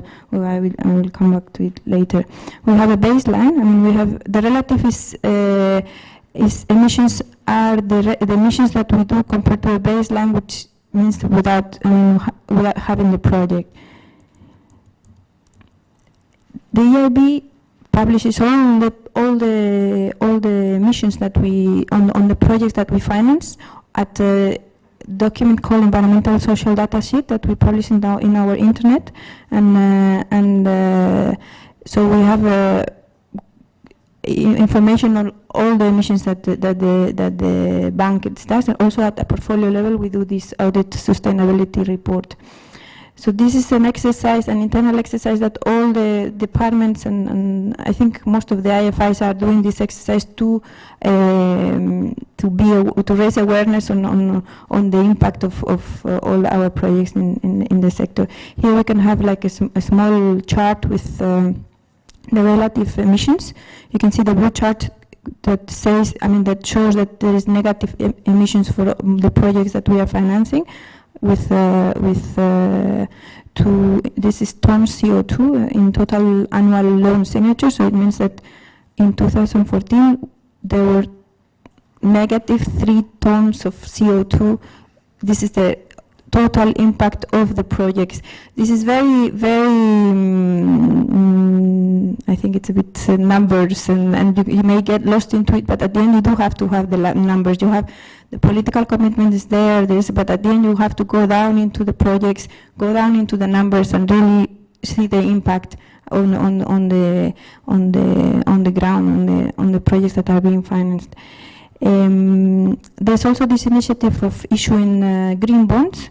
You know, the EIB is one of the biggest bond issuers in the market, and there is this initiative from all the IFIs and all the major companies, not also on the private sector. Even Toyota and many other private sector companies are now aware that this is something that they can commit to, and that they can issue bonds that are related to climate finance and actually trigger down the impact of their investments and show everybody that wants to invest in their companies or in the bank how what's the impact on climate change of this investment.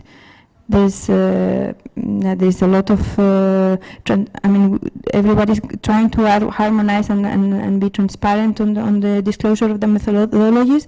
It's not easy because everyone has its own way to do methodologies.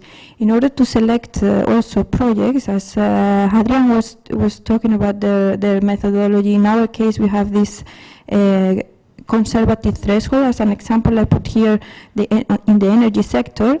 For example, if we have an emission performance standard of over 550 grams per CO2 per kilowatt hour, it cannot be eligible for us. So we have to go down into the individual investment of the projects and check how much emissions they will do, and if it goes above that level, we cannot finance it. Yeah, we have also this conservative threshold for the evaluation of projects, as we can see. Well,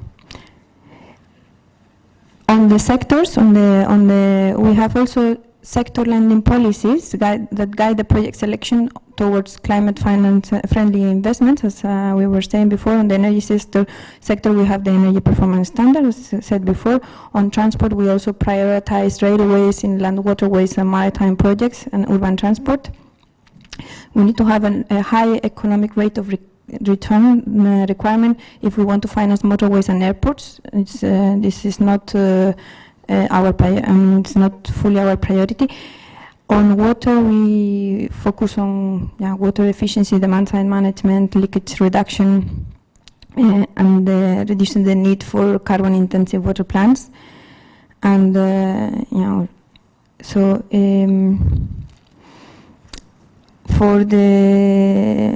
at project level, all these climate considerations are being progressively integrated into all the operations and internal processes. For every project, as mentioned, we check the carbon footprint. We incorporate the project analysis of the economic, in the project analysis, the economic cost of the carbon. we have a systematic screening of the change value, climate change vulnerability, and identify energy efficiency opportunities with energy audits. And we have a carbon credit potential assessment. Yeah, I think that's more or less it. I didn't want to go on again with all our projects in Egypt because most of them have already been assessed by EU and African Development, and AFD. We, as most of you know, we have financed Cairo Metro, the wind farms with Cairo Metro with AFD, the wind farms with KfW, and the pollution EPAP, also with all of them, and plus other partners. We have in all of them a big contribution, grant contribution from the EU. I mean, we are very selective on the projects we choose as most of our partners, and we hope to continue this collaboration in order to actually have a real understanding of what's the impact on climate change for these projects, so that we can continue. Okay, thank you very much.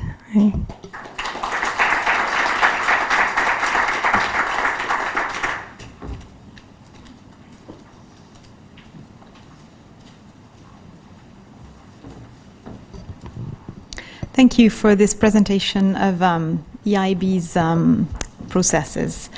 Since we have no presentation from the German side, I wanted to draw your attention to the fact that we have representatives of both the GIZ and KfW in the room. So they will be happy to answer your questions either during the question and answer session or during the coffee break. And I would like to give a special welcome in this sense to Mr. Wolf Mutt, who's the director of KfW in Cairo.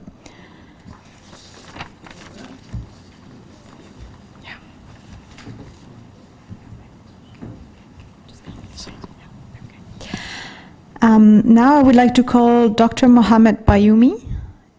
Is he here? Okay, so maybe we will, okay. Dr. Mohamed Bayoumi is the Deputy Resident Representative of UNDP in Egypt, and he will make a presentation on UNDP Climate Change Portfolio, Snapshot of Cooperation in Egypt. Thank you. Good afternoon, everybody. I'll try to go through the climate change portfolio in Egypt for the UNDP. With the starting point that obviously the Sustainable Development Goals are now the guiding principles for the work of the UNDP. And as you know, that energy has 3 indicators within the Sustainable Development Goals. One on universal energy access, another one on doubling the energy efficiency, another one on doubling the renewable energy market, which are very ambitious targets for the whole world to achieve until 2030. And this is the entry point for the UNDP on the work on climate change, in fact, mitigation sides. This is how the work on climate change is focused in the UNDP.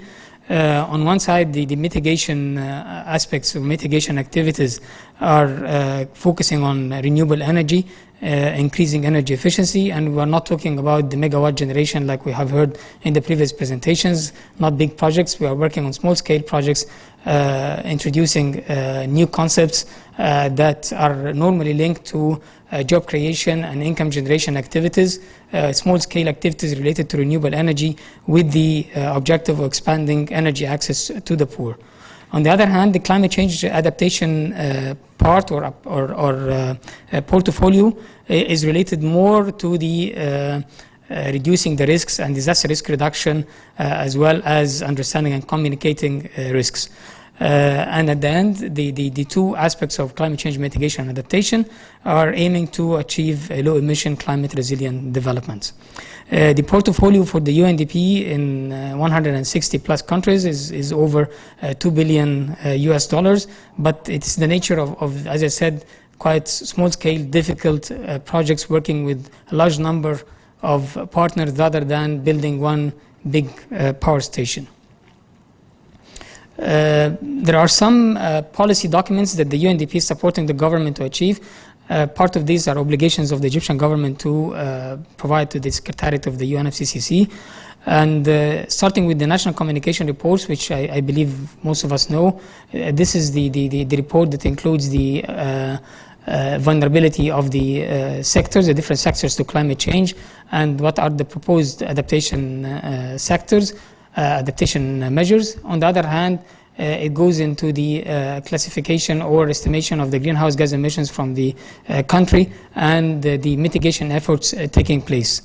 Now the national communications are more or less going to be diverted towards the biennial update report, and the UNDP is supporting the Egyptian government in producing or generating the first biennial report. On the other hand, on the climate change adaptation, the UNDP has been working with the IDC, the Information Decision Support Center in the Cabinet of Ministers, on the development of a national climate change adaptation strategy, which was more tending towards the HUGO framework activities. And the last policy activity or policy project is the low emission development strategy, which Yanis has mentioned. This is funded by the EU, and Egypt is among 25 countries that are supported by UNDP to work on the development of NAMAs, MRVs, and capacity building activities in this respect, and LEDs, the low emission development strategies. On the implementation side, the first of the projects that the UNDP is working on is on the promotion of biomass energy as a source of energy for rural areas, converting animal dung into a source of energy that replaces the use of traditional butane gas cylinder. The UNDP has actually implemented so far over 1,000 of these units.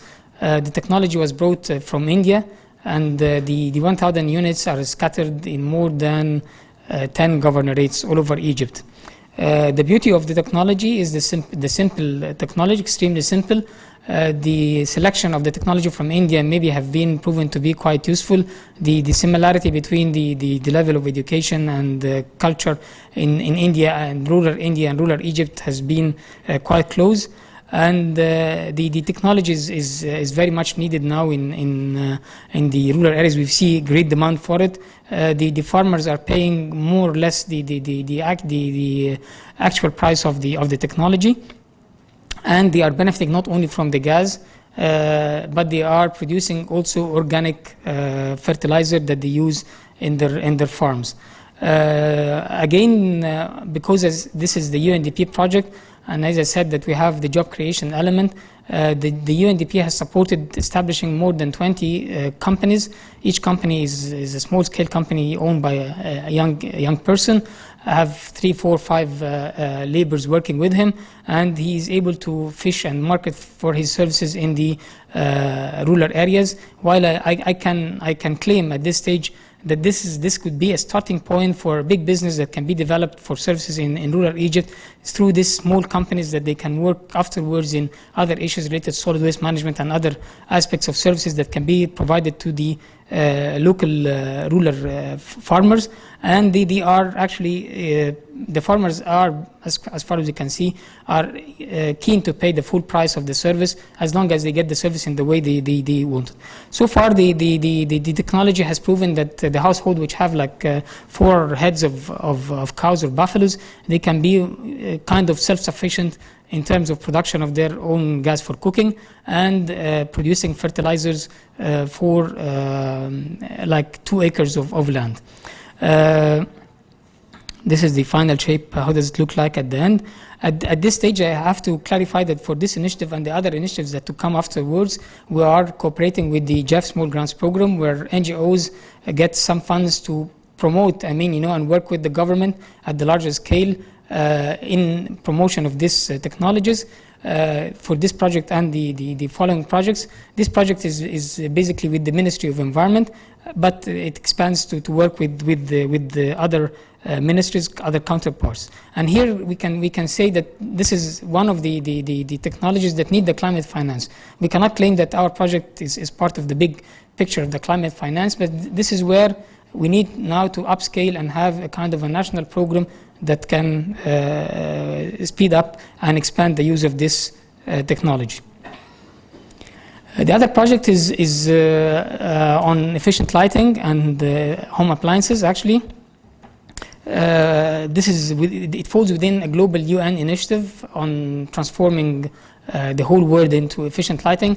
Efficient lighting has proven to be the simplest and the fastest energy efficiency measure with a rewarding payback period, and the impacts actually are amazing.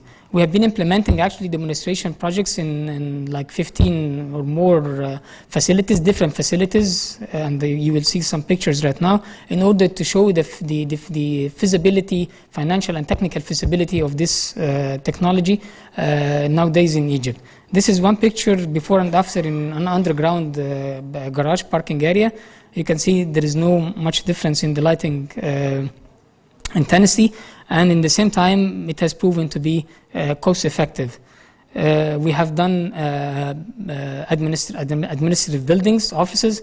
In our building where the UNDP is located, the savings in electricity reach 42% just by changing the lighting system, and because of the impact on the air conditioning system. Actually, buildings which have central ACs, there is no excuse actually for not transferring now to efficient lighting systems, and surprisingly we get like 20% of this 40% from lighting and another 20% from the reduced consumption of electricity for the AC system. Banks, this picture is from one of the Egyptian banks, namely the CIB. After we have done a pilot project, the CIB is now working on converting all the existing 160 branches into efficient lighting using LED. Street lighting in residential compounds. This is a compound that has transferred the street lighting into LED. The payback period for normally that we have found for these projects is in the order of 1.5 years, but for street lighting it might be a little bit longer, given the fact that there is no impact on the AC. To give you a more live example is the room that you are sitting in over here. This hotel has converted completely into LED. Maybe you have seen the banner outside. We were supposed to celebrate yesterday, but it's going to be a case study for everybody, for the rest of the hotels to start the replication. The whole hotel now is working with LED, and you can see the beauty of it. That you might not have felt that there is a change in the lighting system. So this proves the technical feasibility of the technique, and the payback period for a hotel like this is going to be in the order of like 1.5 years to get their money back. Even billboards, big billboards, in the streets, we have converted one of them into LED lighting. Payback period is in the order of 6 months. Now we are working with the famous chains for supermarkets, other hotels, and you will hear a lot about this news in the coming period over the next 2-3 months. Shops, even local shops, are converting. Cooperatives, government cooperatives are converting into LED. We have implemented some public buildings, government buildings converted into LED, and the economics differs from one technology to the other, but I can say again over here that there is a need for climate finance, that we can establish something big that can work on the conversion of the whole country. The trick over here in the efficient lighting system is the period that Egypt is going to be able to do this conversion. Definitely Egypt is moving to efficient lighting. If it takes 10 years, you wouldn't feel the impact, but if it takes 3-4 years, you are going to feel a significant impact on the electricity consumption on the national level. Another activity that's being done in this project is supporting the government to develop the energy efficiency labels for home appliances. Now there are labels for 5 of these appliances, and two labels are going to be issued very soon, and there is like 5 of them in the making up. And the UNDP supports establishing of testing labs to verify the information on the labels. Sustainable transport is one of the areas that we have been working in for a long time, actually like 4, 5, 6 years. It takes very long time actually. This project is with the Ministry of Environment. I'm sorry, I forgot to mention that the efficient lighting project is with the Ministry of Electricity, and this project, Sustainable Transport, is with the Ministry of Environment, while we work through the Ministry of Environment with a number of other ministries and governorates. Maybe you have seen these signs at the left, which shows the number of available vacancies in the multi-story garage in downtown Cairo. There is 13 of this variable message signs that's surrounding all of downtown Cairo in order to direct the cars to the parking areas where there are vacancies, especially with the recent governor of Cairo decision to prohibit parking in downtown, in the streets downtown. For cycling and walking actually was one of the activities on the sustainable transport. The work on the establishing of isolated, separated cycling tracks in two provincial cities, namely in Chibin Kum, Monofea, and Fayoum City, are undergoing. They are going to finish in a month, 2 months' time. We're going to have the first separated lane for bicycles in a corridor that is extended for over 14 kilometers.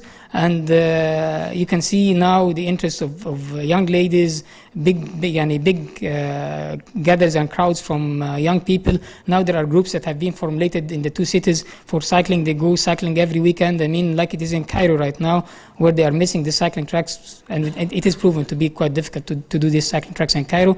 But now in provincial cities, the young people are doing this more effectively than here in Cairo.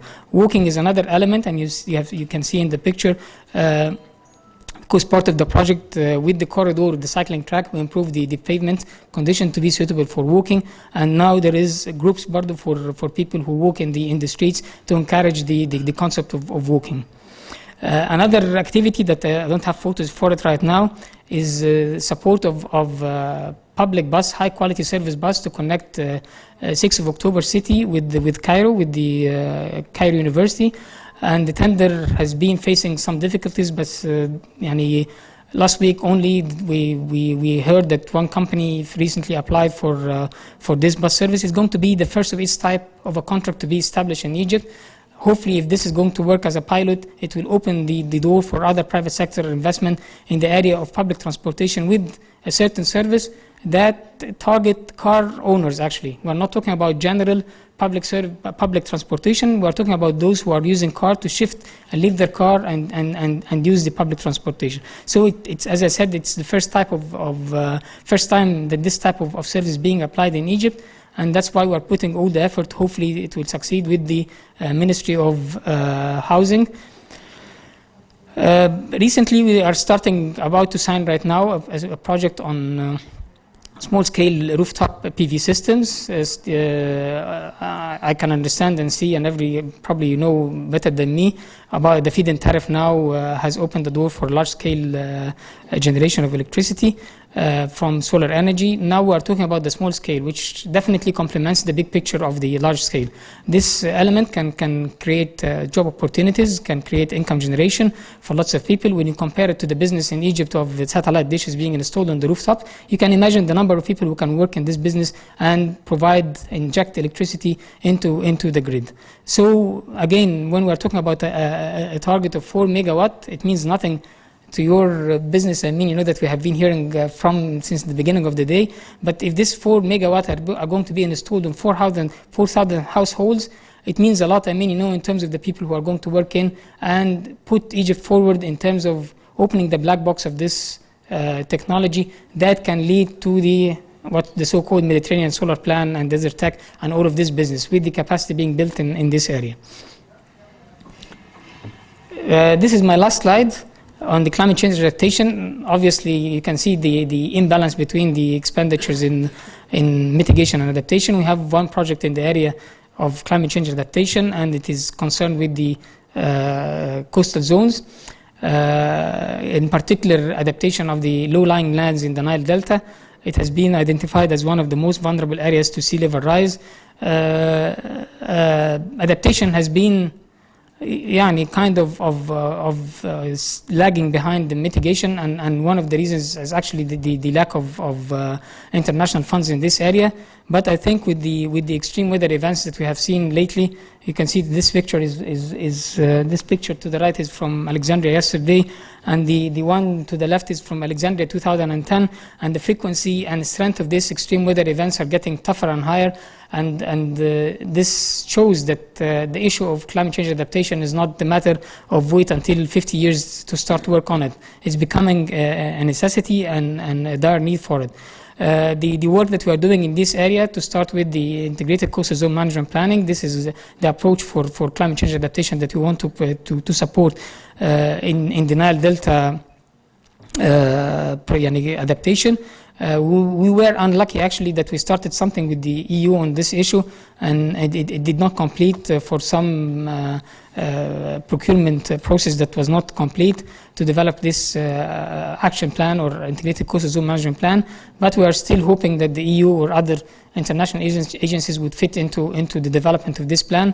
And the other activities that the project is doing is mainly supporting the establishment of a systematic observation system over the Mediterranean Sea to monitor the changes that are taking place in terms of the oceanographic parameters. I mean, everybody is talking about sea level rise and the extreme weather events, but unfortunately, developing countries doesn't have the means to verify this and quantify it and put it into a form that's supportive to the decision makers to understand how things are changing. The last element that we're working in this respect is to support the so-called soft engineering solutions for coastal zone management or sea defense. Egypt has done a lot of the sea walls in the certain areas to protect the Nile Delta, but as you can see in one of the pictures, the hard structures have their Bardo side effects. You can see the pockets of water erosion. I mean, it's taking place in certain areas, and with the understanding that there are certain areas cannot be protected except with hard structures, but the side effects of these hard structures can be treated by the so-called soft engineering solutions, like the beach nourishment, like it is the case in the Netherlands. You get sediments from the sea and inject to support the beach. Or we are testing now with the Shore Protection Authority and the Coastal Research Institute in the Ministry of Water Resources and Irrigation, a kind of a soft dike, as I said. It's not the traditional dike system with hard structure. It's a soft one composed of natural materials that could be of a low cost, and meanwhile can protect and achieve, the defense system during the extreme weather events, and can be fixed at a low cost after the event is finished. I think I'm going to stop here, and thank you very much.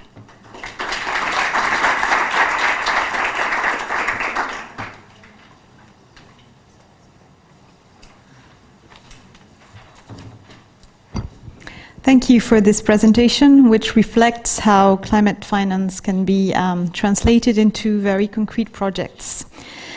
Now I would like to call our last presenter for this session, Mr. Marcos Thibault. He's a livestock officer at FAO, and he will make a presentation on climate change relevant cooperation projects in Egypt, with focus on climate change adaptation.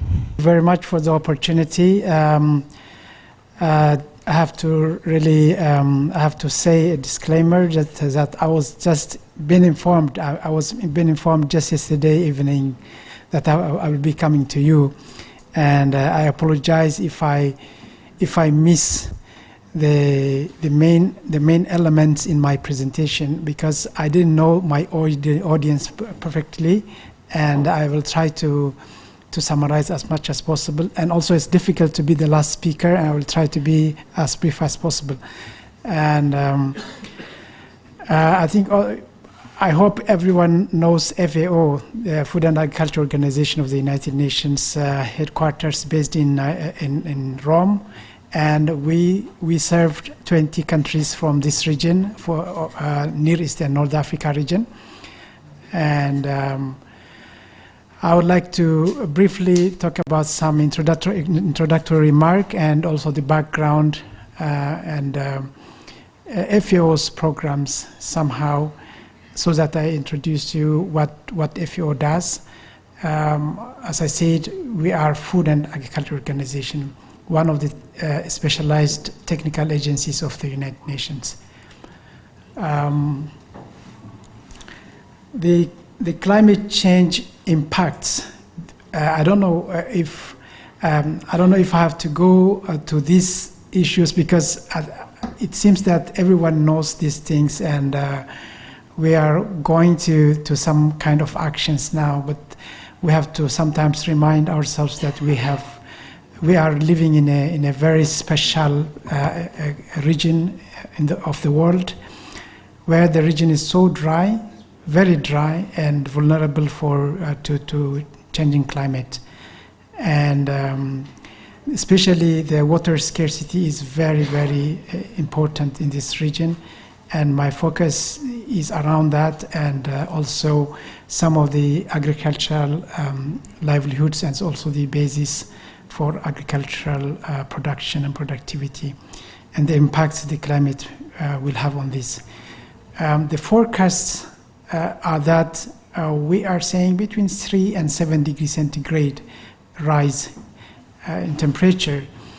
And if we can keep at 2 degrees centigrade, we are very lucky. I think this is going to be the minimum, probably 3 degrees centigrade. I would really agree that runoff decrease is going to be by 40%, and it's expected that the drought frequency will be more and more intense, and we will have also some kind of occasional flooding, and also especially in coastal areas. If we look at the water resources, it's going to be very much exacerbated. The scarcity is going to be exacerbated, and there will be very huge problem of salinity. And coming to the crops, there will be reduction in productivity due to the changing climate, and also especially due to the shortening of growing period. There will be severe reduction in crop productivity. When we look at forest, livestock, and rangelands, there will be water stress and frequent and extreme weather events, and this will further lead to the declining of the productivity of livestock and also other agricultural products. The disappearance of the fragile ecosystems. If you look at the rangelands, you will see the shrinking of rangelands, and the desertification is pushing the agricultural land towards where there is only irrigation is available. Especially in the West Asian countries, we expect that the growing period will be very, very short. Countries, as you know, this region is dependent on imports. Importation of animal and animal products is often considered net importer of animal and animal products, and including the importation of the major inputs. When it comes to fisheries and aquaculture, there will be some impacts due to the acidification and changing of the temperature of water, and some diseases which are related to vector-borne diseases. And I really want to say something, a quote from the head of USAID for a specific program. A threat anywhere in the world is a threat everywhere. I mean, therefore, a threat which we see in one part of the world is a threat anywhere in the world. Therefore, this also applies to climate change. We have only one world, and when it comes to transboundary animal diseases and zoonosis, a threat happens in one part of the world is a threat in other parts of the world.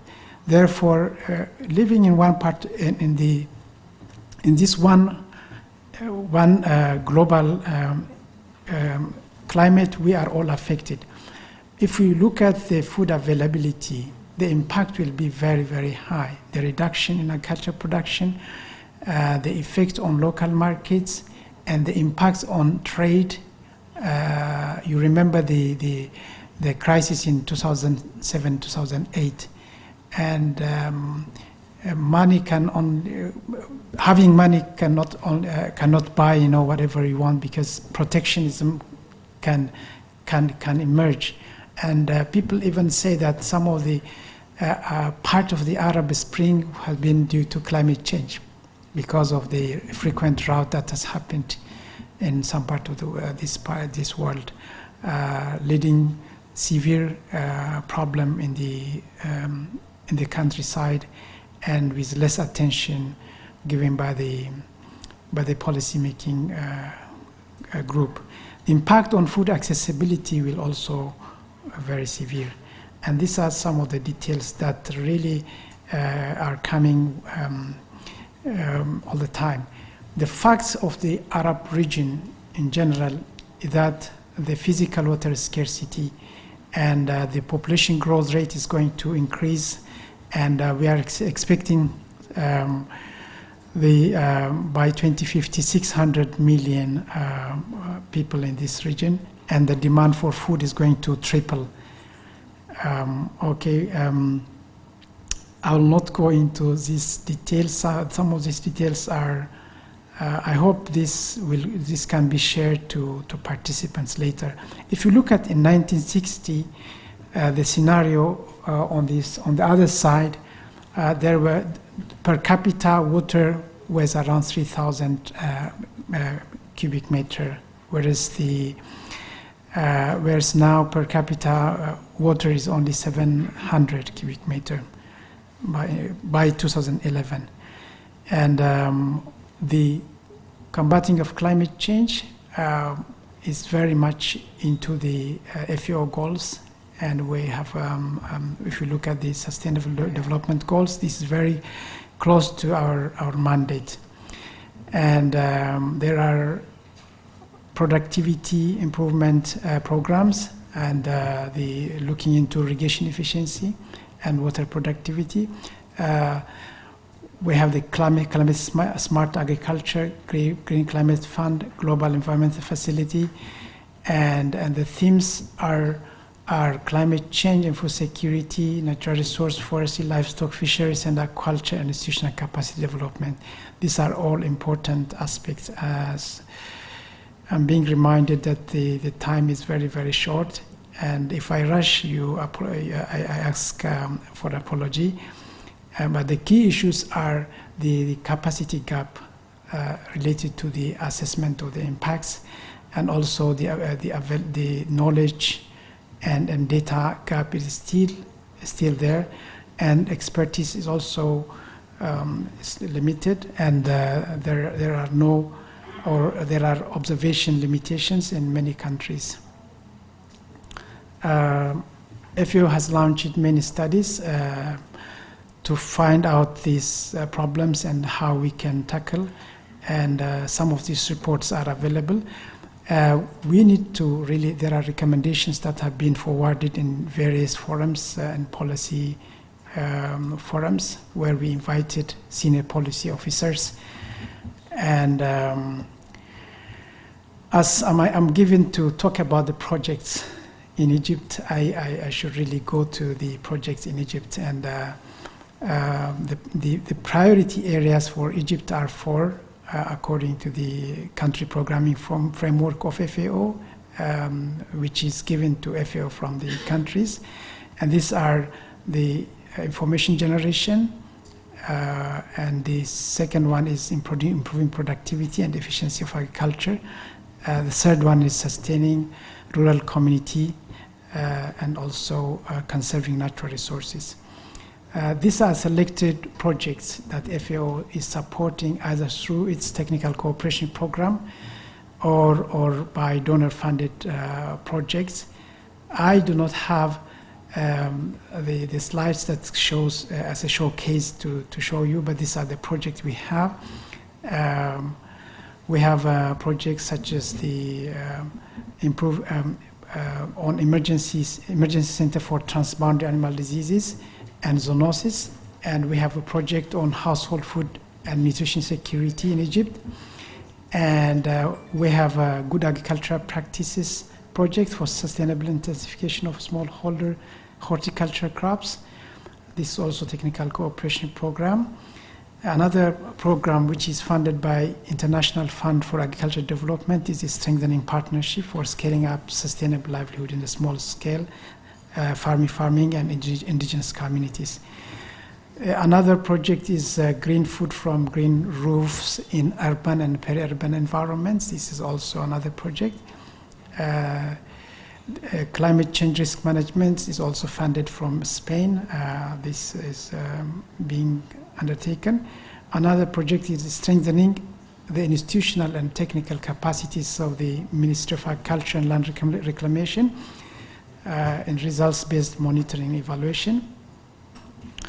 The other one is monitoring of climate change risk of sea level rise on groundwater and agriculture in the Nile Delta. Another one is also on monitoring of water productivity by remote sensing as a tool to assess possibilities to reduce water productivity gaps. This is funded by Netherlands. I'm finishing. And another one is technical assistance for strengthening the food system of a special plant called quinoa in many countries of the region, for which Egypt is part of. Another is enhancing regional capacities of the conservation and sustainable management of wildlife and protected areas in the Near East. And also state of forest in the region. The planned projects are strengthening cooperation in the area of deep water aquifers and the cooperatives reform in light of the new law that regulates the activities of cooperatives, investment mapping, risk management, strengthening cooperation in the area of statistics and climate adapted livelihoods for Bedouins, which is financed by Jeff. And Egypt is being considered for climate smart agriculture, Green Climate Fund, and satellite remote sensing based environment and water management. We have publications that you can access. I think the links are included here. I think. Thank you very much.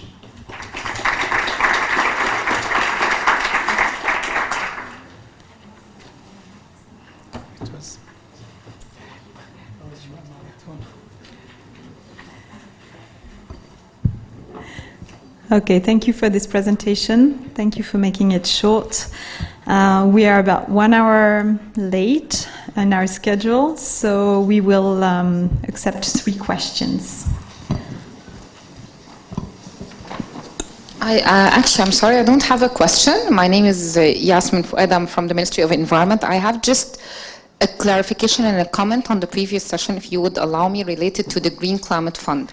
There was a question from the floor that relates to the local authorities and how they can attain funds from the Green Climate Fund, and one of the speakers here has mentioned the possibility of submitting that to the accredited agency. However, I would really like to propose another thing that is much more applicable to the criteria of the Green Climate Fund, which is the country-drivenness. If the local authority or farmers would like to present a project, there is the focal point for the Green Climate Fund within the country, and there is much more important part which is called country program. And country program means that all stakeholders would be involved in order to plan, prepare, and program their country program to ensure their needs are well reflected in this document so that there will be funds attained from the Green Climate Fund. And this will ensure that even local authorities are included. Another part also is important, that within the process of the consultation and the stakeholder consultation that Egypt is going to take in order to prepare its country program for the Green Climate Fund, is that the civil society organizations would be part of that process. So once a civil society organization that are much more closer to the local community are part of that process, they will be able better to reflect the needs of the local community in that part. So it's more of, is it really a country-driven process, or it's just a per piece, ad hoc per piece meal of requests that would be collected? And this is very much applicable, especially for Egypt, for what they have, the Egypt country has been doing with the GEF resources and how we are programming our resources. Thank you very much, appreciate it.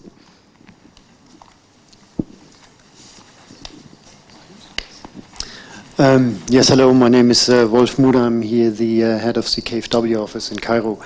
Having listened to the presentation from the donors and our partners, I don't want to come up now to present you KfW's portfolio here in Egypt. Unfortunately, we missed the presentations from the German Development Corporation.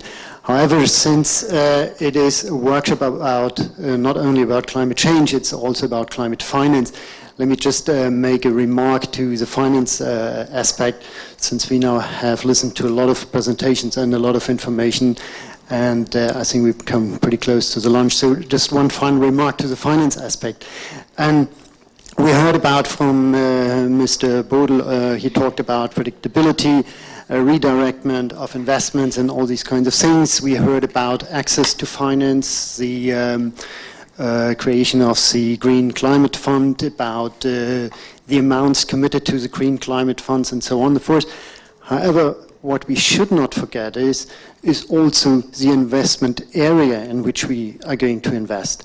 I mean, before the investor, of course, he likes predictability and he likes to know that the international community is dedicated to climate finance. We also have to look to the countries where he has to invest. And that means how can we increase the direct foreign investments, the DFI in the countries? That is a key question also, and it should not be forgotten. It should also be addressed always in these kind of discussions and in the negotiations for COP22. It's not only about providing additional funds. I mean, there are huge amounts of funds are available with institutional investors, with sources like the Green Climate Funds. It's actually also the point how to get the money to real projects in the countries. It's not only Egypt, it's a lot of other countries are facing the issue. So I think this is also, we always have to remind how to get actually the projects we have in mind running, to get them implemented and so on and so forth. So it's always, you know, I would say in a simple manner, it's easy to talk about the step 2 and 3, but also we should not forget step 1 and actually start the real projects. And we heard about, and then I will come to an end, sorry. We heard about this morning the inauguration of the next wind farm here in Egypt. It's a big milestone. But on the other hand, looking to the huge potential of wind energy here in this country, I mean, we should have seen much more wind farms developed in the meantime. I mean, I'm glad that we're now moving ahead. I think it's a big milestone, and I'm looking forward to the next wind farm to be developed together with our partners from AFD, EU, and EIB. But this is also, we should not forget. I mean, we have to accelerate actually the implementation, and this should also be always addressed in these conferences, maybe like COP22 or in this conference like here. Thank you. Thank you. So one last question. Okay, thank you very much. My name is Imad Adli. I'm here carrying maybe 2 hats, but I consider them as one hat representing the civil society. But one of the hats is I'm the national coordinator for the small grants program of the GF. I'm very happy to hear from my colleague, Dr. Mohammed Bayoumi, while he was making his presentation about some of the examples and models and stories, good stories that we have here in Egypt. But just to tell you that we have in Egypt right now with the small grants program, more than 325 small grants or small scale projects were funded, and more than 200 of them were focusing on climate issues. So I would really appreciate when we are talking about climate finance and climate issues, that we also bring the civil society, because we could have filled, you know, the whole outside here with examples and a very large exhibition about what are the civil society are doing in the different aspects. But the point that I wanted to raise here is actually building on my first remark. It's that when we are working with societies, the whole issue is how we are going to provide them with the alternatives, the technology. And while we were discussing this morning, you know, the 2 degrees or what is possibly going to happen, like 3.5 degrees, you know, to make the shift towards the 2 degrees, when you look at the scenarios, it's actually how you are going to help the developing countries to go with the direction of it. It's not only the developed countries, it has to be all countries to move in this direction.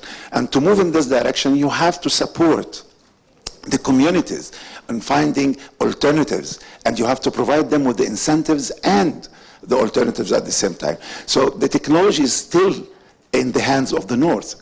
And we need to see how this technology will be transferred easily, and also supporting the countries to establish this at the local level.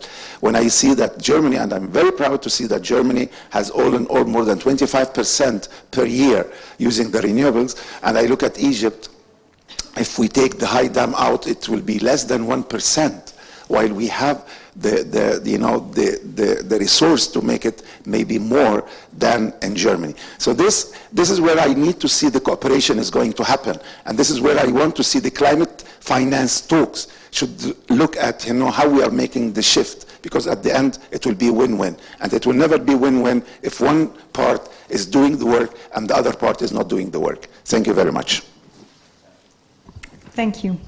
So now I invite all of you for a coffee break between 20 and 30 minutes maximum. And then we will discuss Egypt's needs in mitigating and adapting the adverse impacts of climate change in our third part of this workshop. Thank you.